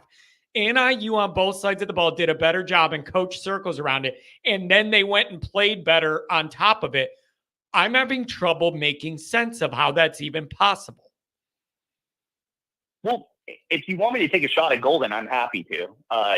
That's the effort on defense was ridiculous. I mean, when is the last time you saw a team run the freaking Wildcat? You know what I mean? It's like I remember going into this game, people were saying, hey, is this team a lot like the 2012 Notre Dame football team? Well, NIU ran a 2012 offense and beat us. 2012 was probably the last time the Wildcat actually worked. And so, yeah, I mean, it's ridiculous. The effort, it was shocking. But at the end of the day, Northern Illinois still only had 13 points with 6 minutes to go in the game. We could have won it. We could have played keep away and won the football game. So, yeah, I mean, Al Golden deserves F marks for how the team played. But the culprit for the loss, don't get me wrong, it's not the analytics guy, the dork who falls around Marcus Freeman. Marcus Freeman deserves a ton of blame for the state of the program, for our recruiting cratering this year, for a lot of things. I'm an original critic. I think it's hilarious how these people, just absolutely lambasted me for 2 years in the chat, and now they've completely done a 180 on Marcus Freeman. But Denbrock is the reason why we lost that game, and I'll just tell you right now, if Denbrock's going to continue to run this offense, this is a no-brainer. Go with Steve Angeli. Riley Leonard is not the guy for this offense unless drastic changes are made. So what do you think happens this week? Are you with Goolsby? Maybe like at halftime, if things aren't going right, you go, oh man, No. He doesn't feel good? Or do you think they're going to pull the rug before the game and be like, oh, he's bruised up, we're going with Angel? What do you think happens this week? Yeah. I think, people are throwing around, fire Freeman and stuff like that to all the serious fans out there, who are not knee-jerk fans that just say crazy stuff. This truly is this game of his career at Notre Dame. If he loses this game, he's not going to get fired the morning after, but this is going to be do you remember Dan Mullen at Florida type situation? When he lost a couple pivotal games and then the wheels fell off, his team quit on him, and then the boosters rallied and fired him. So I'm just telling you right now, he's got to win. And so I don't care about style points. I don't care about, win margin, if they win by 3 or if they win by 30. You just got to go into West Lafayette and get a win. And if you don't, it's all over. And it's going to be a miserable season. So what I do is there's no way Denbrock can install a new offense, for Riley Leonard in a week. He's got his pro style offense he's going to run. you start Angeli, especially with Leonard having a bum shoulder, and you run the football, 30 plus times, because it's ridiculous that Jeremiah Love only had 11 carries. He's your best player on your team, and he's sitting on the sideline on the last drive. I mean, how do you explain that? Yeah, it's we're in a rough spot, Andrew. But again, I'm telling you this. Go ahead. Like this discussion about fixing the passing game. It's like, hey, I get where people are coming from. It's embarrassing that like I think we're almost dead last in the country in terms of like explosive plays in the passing game. Oh, we are. It's not maybe. We are. But my question to you is, like, are you going to really try to fix that all in 1 week against Purdue, who's been game planning against you the entire offseason? Yeah. Like, I think if you try to do that, you're asking to get upset all over again. They just tried to do that. They tried to throw the ball. Like, he threw the ball 32 times. He actually dropped back for close to 40 times. That's not a winning strategy. You give the ball, like if my back is against the wall, I'm at least going to go out giving the ball to my best players, and their best two players are their running back. So you pound the football. I don't give a crap if Purdue does load the box. You're so much more talented than this team. You should be able to push them around. And if they truly sell out on the run ridiculously, we know that Angeli can at least complete some passes. So that's why you go with Angeli. Why risk this? This offense isn't suited for Leonard. It's stupid. It's the same crap that Parker pulled last year with Hartman. Like Hartman last year, basically his entire career was basically a play action fake. That's what the slow mesh is. Like, you stick the ball in the running back's stomach. You let the quarterback read the defense. If it's inducive for the run, he hands it off. If not, he sucks the defense in and throws the ball. They never ran that at all. Didn't even run any play action. Made Hartman play a pro style offense with no wide receivers. And then this year you got Leonard.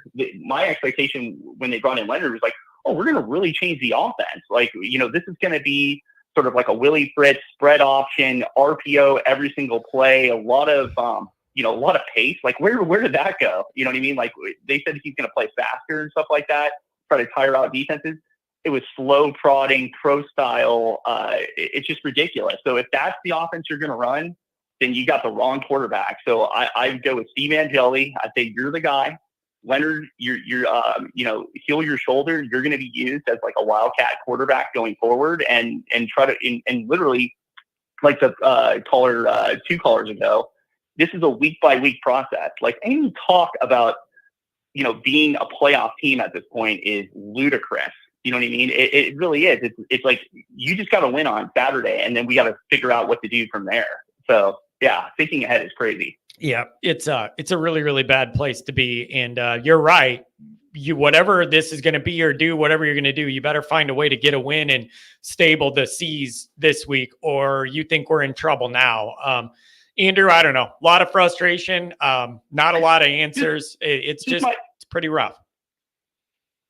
Just my last point before I let you go is I am shocked that these veterans on the team allow this to get to this point. Me too. I know that I know that the offensive line is really young, but there are like several 5-year and 6-year guys on this team, guys who even came back, could have potentially got drafted in the NFL, and they came back, and they're going to go out like this. I mean, that's just shocking. I don't care who your head coach is. Like, you're going to really go out like this. So my expectation would be that they would rally for themselves and just get a W on Saturday. And if they don't, this is the beginning of the end. Like, NIU is really the beginning of the end of the Freeman era if they don't like really fix things immediately. So yeah, I think it's going to be good for your show, John, because this game on Saturday is the most important game of Freeman's era, of the Freeman era. So everybody should be tuning in and listening to your show. Oh boy, it's going to be really, really. It's going to be something to observe here, and I don't know how it's going to go. And we'll be here to cover it together. Andrew, thanks a lot, man. Get to your meeting here on the top of the hour, and thanks for your patience and your call. And challenge Gouldsby on Denbrock. He talked up Denbrock all offseason. I'm really disappointed in what I'm seeing. So I'd love to hear what he has to say about that. I'm trying to remember. I don't remember exactly everything we've talked about with Denbrock just over all these years. I know I just thought he'll be able to have a different vision and be able to set Notre Dame for success up. And we didn't see anything last week. Nothing. He's Brian Kelly. I mean, that's the funny part is like everybody hates Brian Kelly, but Brian Kelly called the plays when Mike Denbrock was the offensive coordinator at Notre Dame.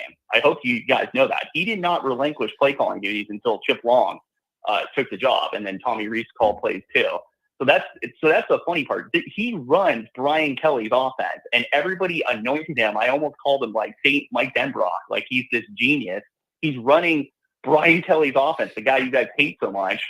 And he's, going to be the savior and come in and put up these LSU type numbers. We know Mike Denbrock. We know what his offense was. This is circa, 2015, 2016 offense. So, all right, Goolsby typed in. Who's making the decision to not cut Riley loose? Is that Denbrock or Freeman?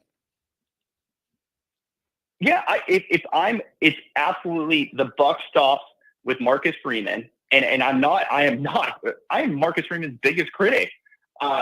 You allowed Mike Denbrock to come in and install a pro-style offense that doesn't suit your quarterback. That ultimately is on you. But we need to acknowledge that Mike Denbrock's offense is stupid, especially for the guy that you just committed $2 million or whatever, how much money to be your quarterback. So you need to have a come to Jesus moment with yourself and say, should I reinstall a brand new offense that suits Leonard and try to do that in a week? Or should I put in a quarterback who's more suited for this offense? And that answer isn't jelly. And that's what if I was Freeman, that's what I would do. That's his call, and make the call and don't be a wuss about it and go with it.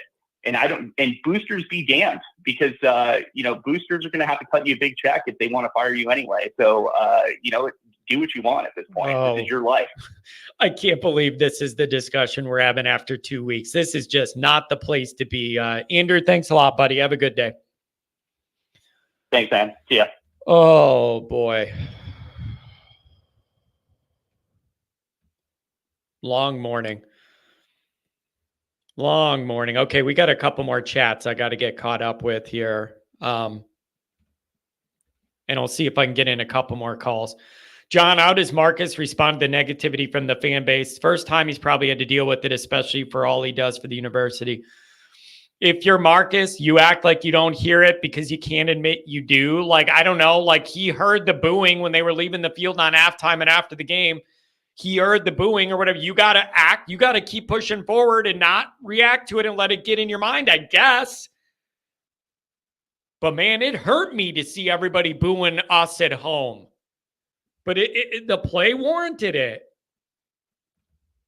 Chief. John, you want to give him so much credit for that win, being A&M, but we don't even know how good it is yet. I struggle with this too, Chief, because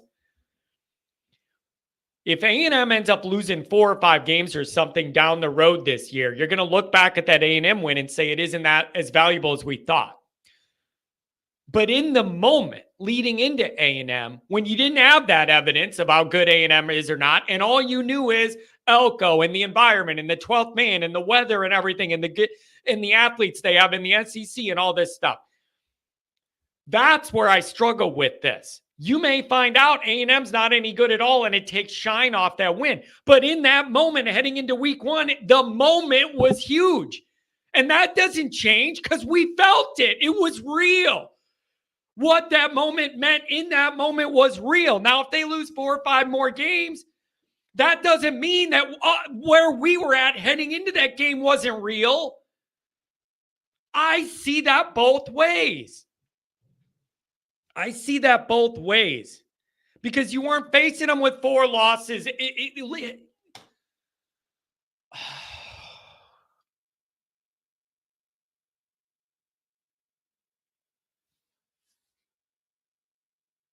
I just can't believe this is where we're at. 16-14 holler. Always Irish art. John, how long are you going to wait for Freeman to fake it till he makes it? Reminds me of Matt Foley, the motivational speaker. Freeman is 1 cupcake loss closer to living in a van down by the river.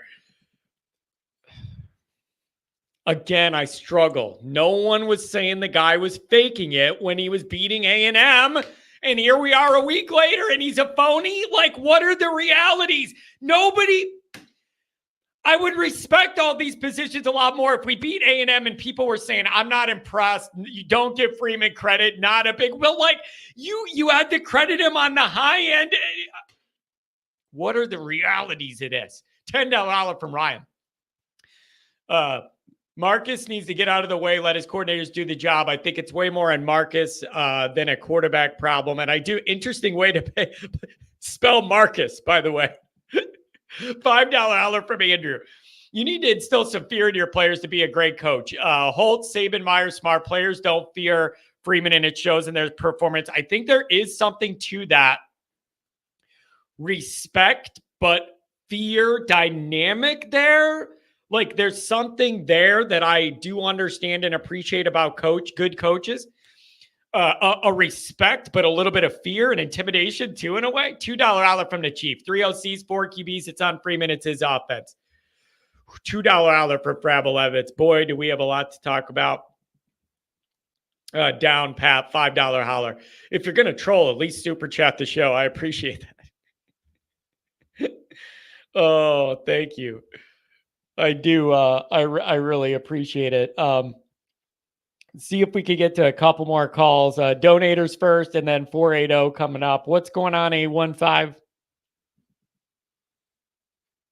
How's it going, John? Awful. It's been a rough weekend, man. Rough weekend. Really? It's going poorly, but I appreciate you being nice and asking. What's on your mind? So one thing I wanted to talk about, and this is an important thing for this week and this season. This is kind of like the caller talked to, said before. This is probably the most pivotal game in Marcus Freeman's tenure at Notre Dame, which is kind of a wild thing to say, because I don't think any of us looking back 3 years ago would ever think Purdue would ever be the most pivotal game in a Notre Dame head coach's career. But there are two things that happen when you have a loss against a program like NIU, when you are a program like Notre Dame. And this is the test for Freeman. Typically, when that happens, you have two things, and it's never in between. Either your team takes the loss on the chin, they take accountability, the coaching staff takes accountability, and they try to get this thing back on track, and you go 1-0 at a time and right the ship. Or everyone in the locker room gives up on Freeman, doesn't buy into the coaching staff anymore, doesn't buy the hype, and the team just quits, and you go and lose to Purdue. So my thing is, we will learn what Marcus Freeman is and what this team is this week. I don't care if you go into Purdue and win by a point, but I just want to see some fight. And that's my question to you, and even the people in the comments, is we can't trust Freeman to get these guys hyped up after a big win to go beat Marshall, Stanford, or NIU. Can I really trust you to get this team mentally ready to pick themselves up off the mat and go play in West Lafayette and win a game? Listen, here's where I struggle with this. I totally understand the scenario you're painting and in the crunch time situation we're in here to be able to dig out of this. I totally get it. And a lot of callers have been on kind of on that track of like, you're going to find out how much the buy-in here and whatever else. But if you zoom out from that, my bigger problem is you can't allow yourself to need to dig out from something like this when you're in year 3 at Notre Dame. Do you feel me? That's where I have a problem with the angle of we're going to find out if they fight back off the mat or whatever. My point is, you're not allowed to need to have to do this at this point. That tells me there's something wrong. And I really struggle with that, man. When Freeman in the postgame, he said, oh, we've been here before. Yeah, dude, that is the problem. That is the problem. And you were supposed to make sure we never ended up there again. That's the problem, is that you've been there before. It's just, it feels like the one it couldn't be, man. In the year it couldn't be, the one it couldn't be. That's what it feels like to Johnny. John, and you know what? I do my Twitter spaces. I did my rant space a couple of nights ago, and I had the exact same thoughts. We are in year 3, and you have clearly not learned your lesson from Marshall, Stanford, and the Louisville and Clemson losses last year. You have not learned. And another thing I didn't see too many people talk about was after the A&M game, and this stuck out to me back then, and it didn't get really brought up until after the NIU game. But if you remember, in the post-game press conference, a question was asked to Freeman about the preparation going into the NIU game and how different the preparation would be going, on the road into Kyle Field and playing a ranked opponent. And basically, like the reporter's asking, how do you handle going into a game that doesn't matter as much compared to, this game? And Freeman's answer was, I don't even know who we play next week, but I'll figure that out. What type of message does that send to your team? Because I know dang well that he knows who they have on the schedule. Most coaches know who they have on the schedule. So that tells me right there that Marcus Freeman doesn't respect NIU. And what do you think the players take from that? Well, not only that. Wait. Not only that. Not only what does that do to your players, what does that do for NIU? If I'm Northern, I'm pulling that quote and I'm playing it all week saying these guys don't even know that they play you. Why don't you go in their place and punch them in the face? You got an opportunity here. That's the way I look at it. Not only the message it sends yourself, your guys, the message it sends NIU is we have a big opening here, because even though I get what Marcus was saying, we're focused on what's in front of it, whatever. Oh man, that's tough. But that is tough. But my biggest issue is Marcus, and this falls not just on Marcus, but we're going to hold the 2 highest paid coordinators in college football accountable as well. They came into the NIU game being cute as all get out. They ran a 6-2, John, a 6-2 defense on that first drive where NIU had the 90-yard touchdown pass. We had 6 down D linemen. Notre Dame has never run that in the 3 years that Al Golden has been the DC. I can't tell you the last time Notre Dame has probably never run that defensive scheme. Again, what message does that send to your players? Number 2, you go out on offense and you come out in 5 wide sets, trying to throw the ball like you're LSU, trying to be all cute and trying to run up the score. This is my thing with Freeman. What have you done at Notre Dame to give you the confidence to go out there and dilly-dally for 4 quarters against NIU? Like, what confidence, what have you done to give yourself that amount of to give your team and your players that amount of confidence that you can just do what Georgia does against Kent State and sleepwalk for a half and then come out and blow them out 56-14? You have not proven anything. That's why I just don't get it. I don't get why the team keeps coming out like this. And that's why Freeman doesn't know, because clearly if he did, we wouldn't have these same issues. And that's what worries me more, is that in the press game, like you at post game, like you said, the first thing he says, well, we've been here before. Okay, we should have never been here in the first place. But then we've been here before. Why is it happening? Well, I don't know. I'll have to go back and look at our preparation and execute. No, you don't get to do that. You've been here for 3 years. You should have a set practice schedule. The way you practice, the way you prepare for NIU and A&M should be the exact same. There should be no difference.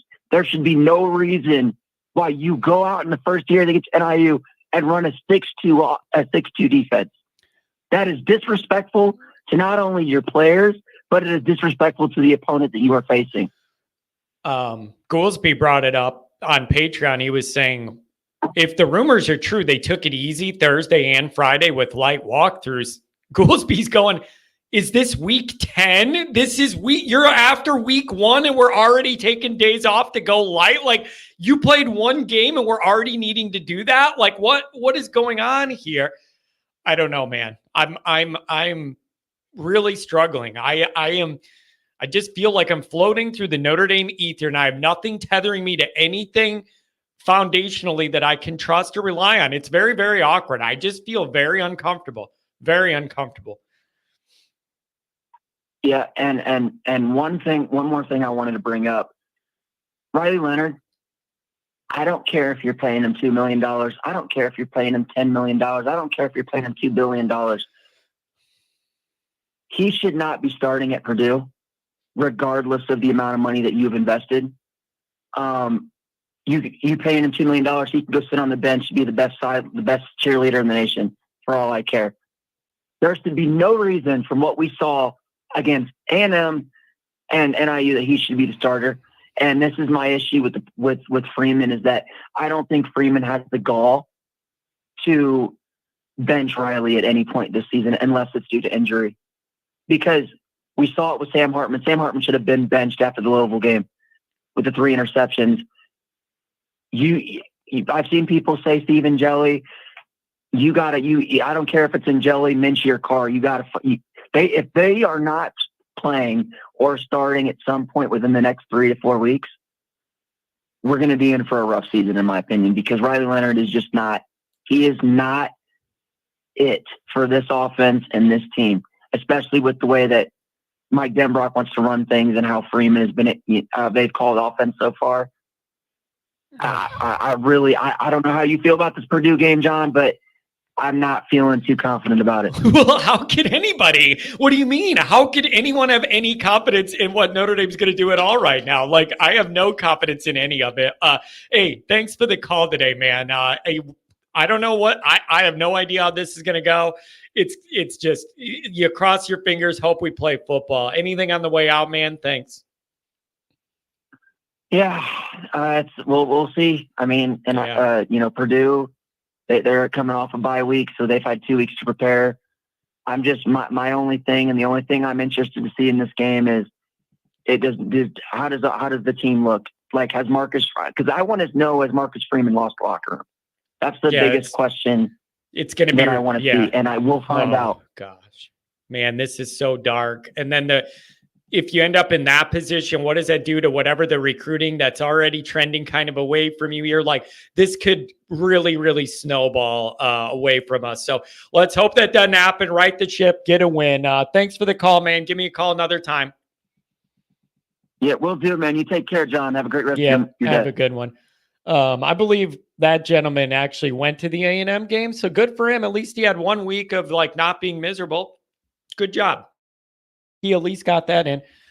480, what do you know? Welcome to the show. Maybe. What's this taking so long for? There you go. 480, what's going on?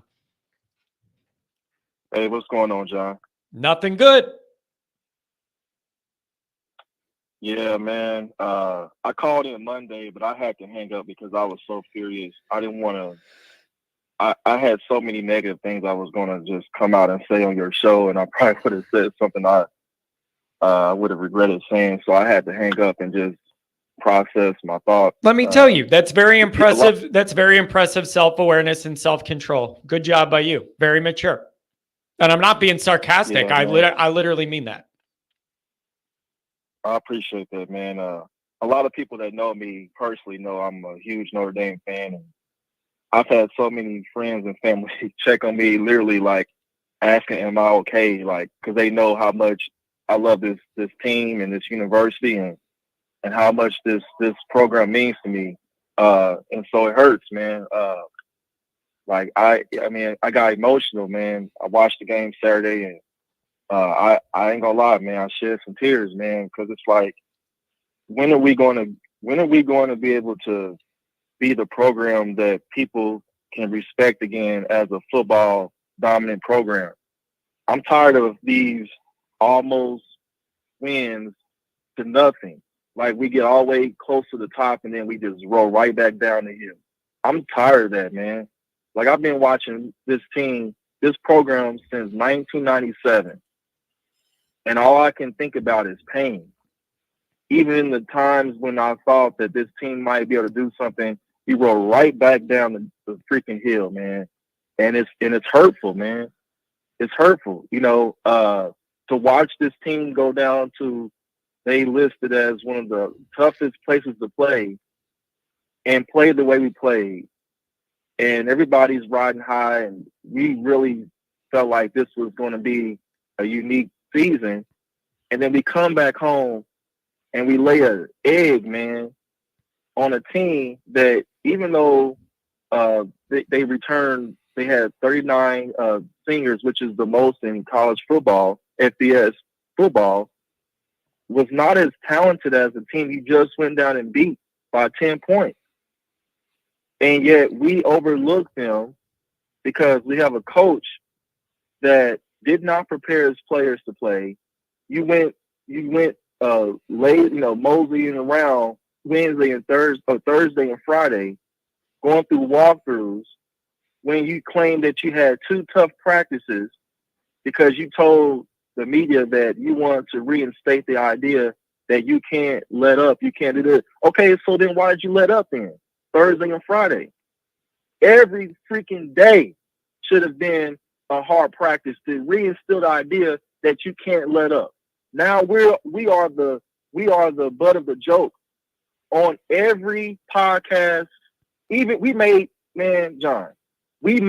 a non-sports news channel. Good Morning America featured Thomas Hammock and how they beat us.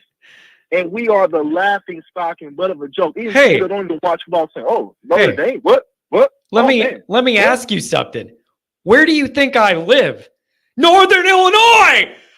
I live in Northern Illinois. It's all over. Not even on the sports channel. This is big news around here. I live in the northern part of Illinois.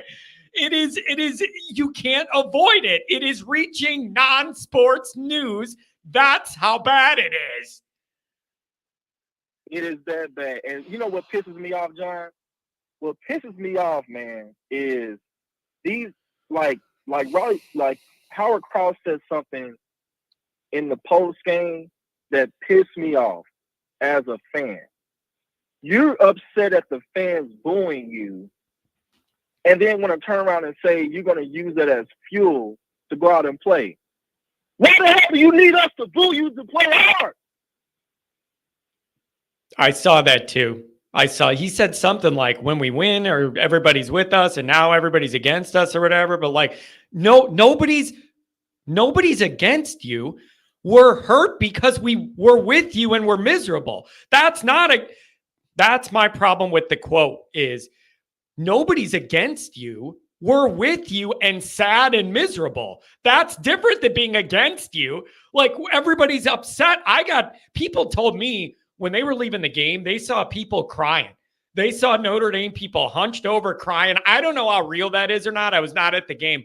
A lot of people told me there was Notre Dame fans crying because of this moment and what it meant. I cried too, John. But so man, I understand the sentiment. I cried too, so I understand the sentiment. If I cried, I know people that were at the game cried too, and I share the same sentiment. And it sucks, man, because it's just not another loss. It's a perception loss.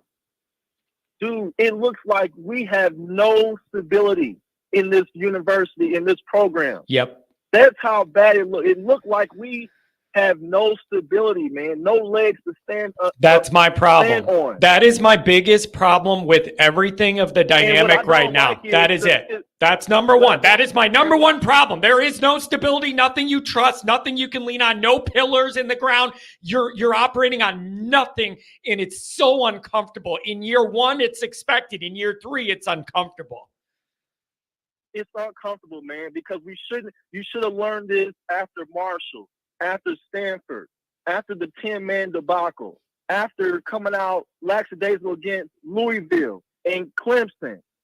You telling me that that after 5 games where you knew you came out flat and lost, that you haven't. And then here's another thing. I don't think anybody's brought up, John, in the offseason, there were reports saying that Freeman went to multiple NFL teams and went on the naval base because he wanted to learn how to win, how to shape this team to compete and win and be consistent. What did you really learn? What did you learn? What was the reason of doing all that if you're going to come out against this team and still do the same freaking thing you've done for the last 2 years? What did you really gain from that experience? If I'm a reporter, and see, another thing I have an issue with is these beat writers, man, they ask some stupid questions. I understand the whole idea, like people trying to protect their credentials and all that.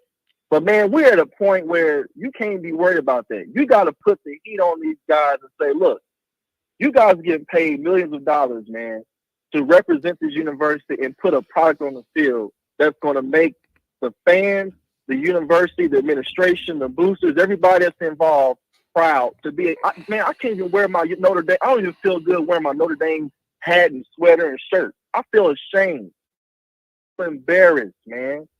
It's embarrassing. I can't even go around and feel proud about my freaking team because we just lost to Northern Illinois. Ridiculous, man. And the fact that these guys act like it's just another loss, even more alarming and more, even more. It's not just another loss. Set your program back for years.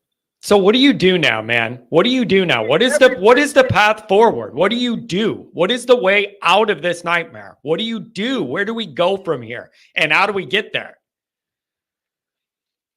This is how I look at it.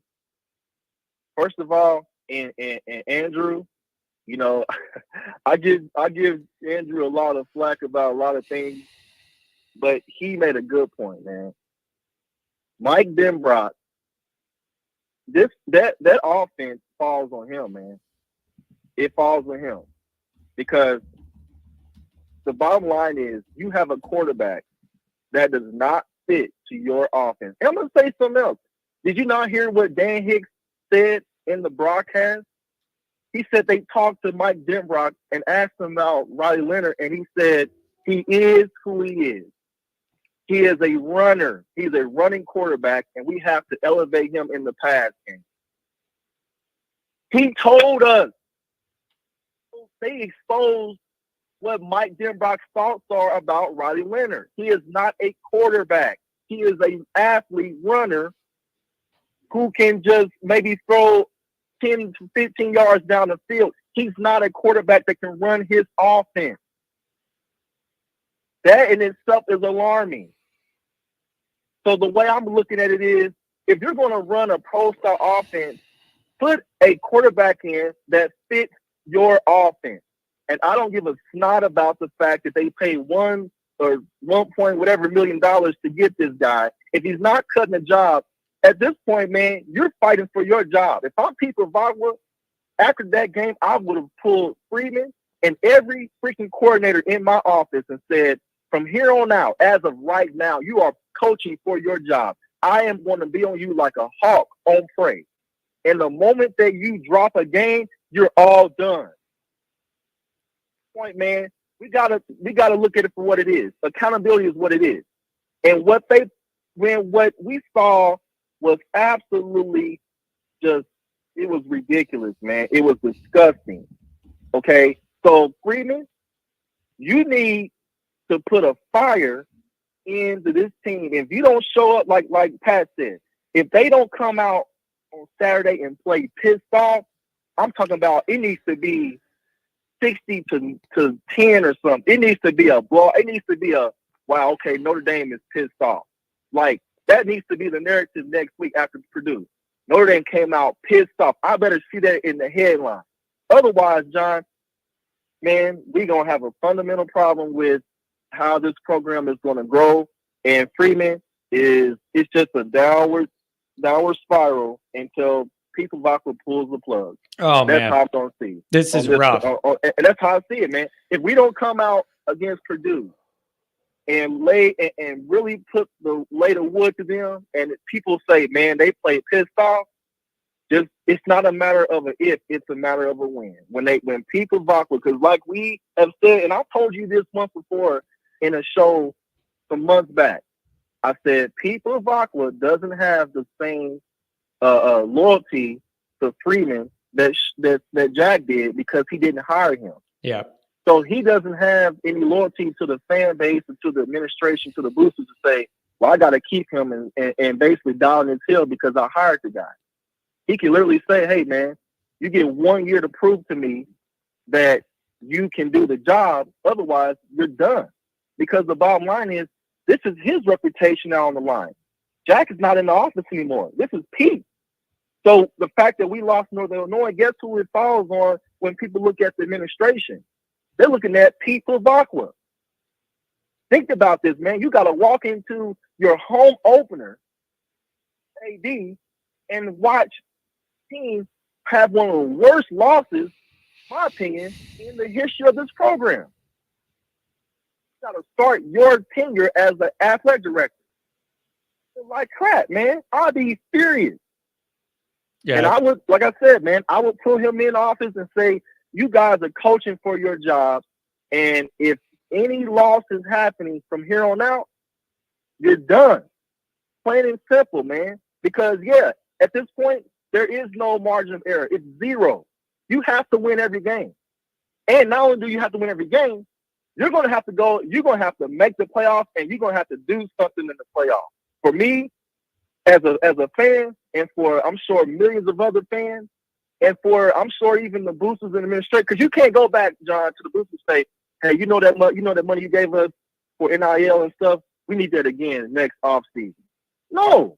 After this, go back and ask them for that. Notre Dame can't go back in for a quarterback for like the next 10 years. They cannot go back to the portal for another freaking quarterback, probably ever. Because the experiment has failed miserably. Okay?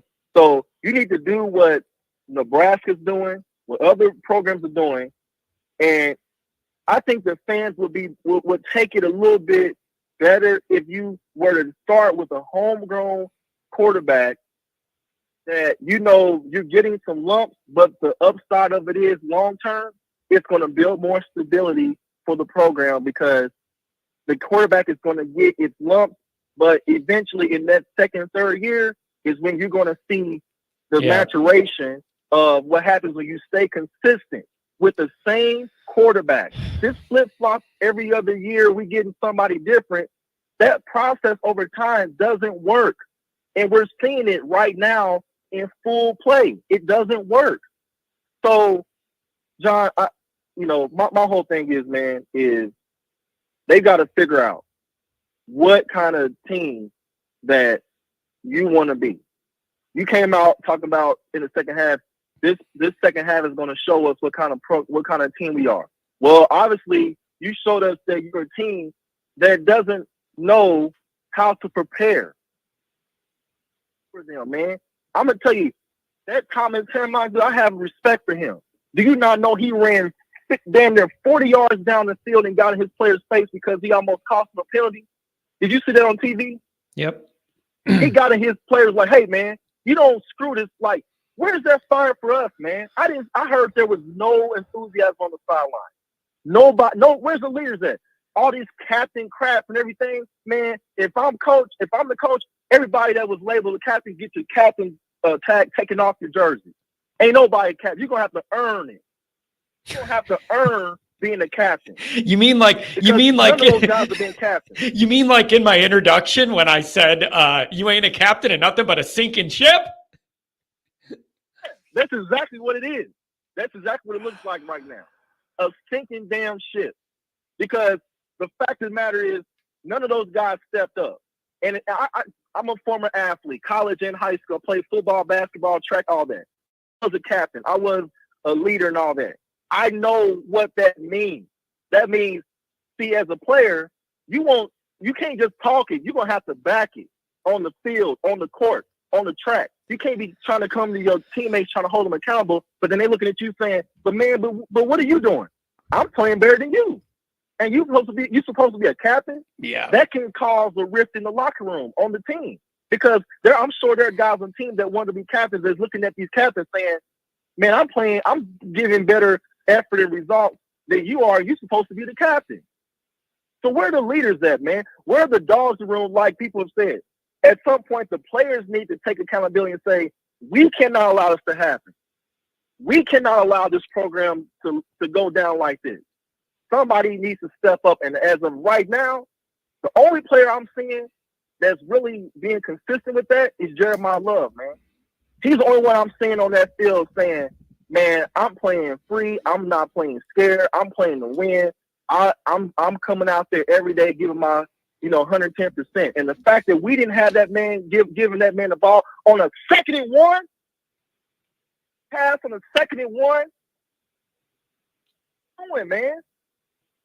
It falls on them, Brock, because dude, at 2nd and 1, with 5 minutes left in the game, you're gonna throw a damn pass down the field. Run the freaking ball, man. Says run the freaking ball. It's not rocket science. You got a guy who just hurdled over a freaking play, safety for a touchdown last year against Ohio State. Run the damn ball. Ball, man. It's not rocket science. Yeah, it's we wouldn't be sitting here, everybody's all in the dump. We would have won the freaking game. Man, I'm with you. I feel you on all this. I'm not saying this sarcastically at all or joking. I genuinely hope you feel a little better just being able to get that all out. I mean that. I'm not laughing or joking. I'm not laughing or joking at all. I hope you feel better getting it all out. I'm at the gym right now, John. I'm about to go in the gym and do my normal workout routine. I had to get that out because that's been in me, man, since Saturday. And I've had John, I felt, man, like the Ohio State game where, like I told you after that game last year, how I felt, man. Like I felt sick to my stomach, man.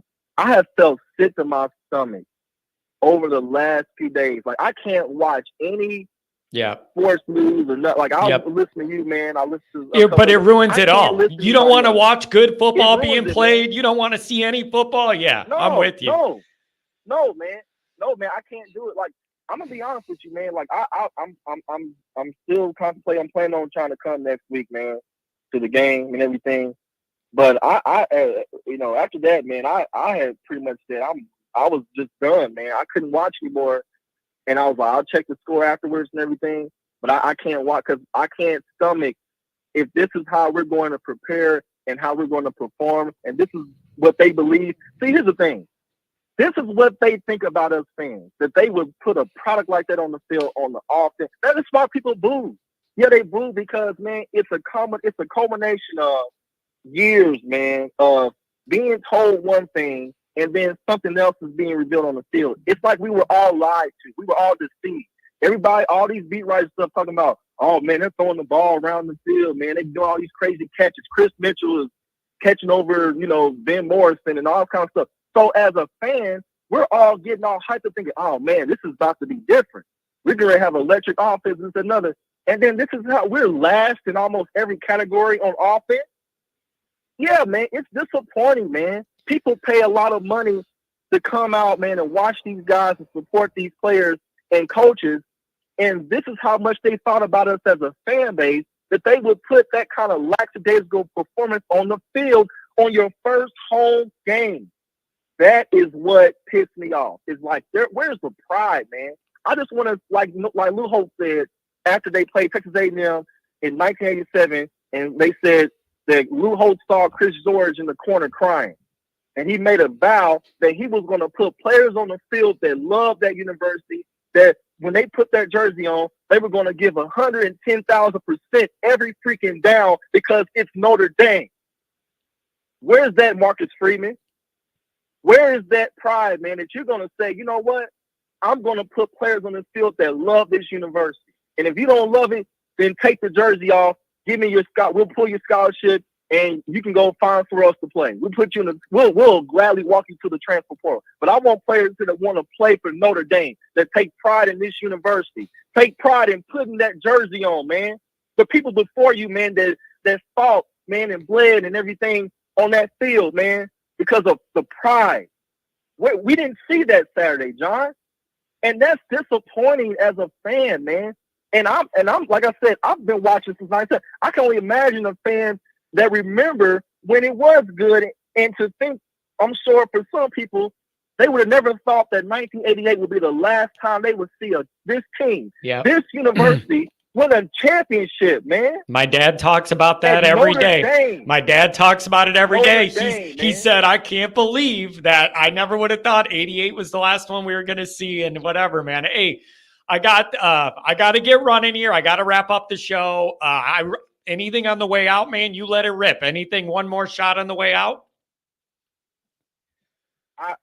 Thank you, man, for taking my call, John, and I appreciate this show, man. You don't understand how much this show means to us fans, man, because there's no other outlet that gives us the opportunity just to vent openly like this. And I haven't talked to anybody like this about this game since this happened. So thank you, man. And I just, I'm gonna watch Saturday. I better see, like I said, a pissed off team.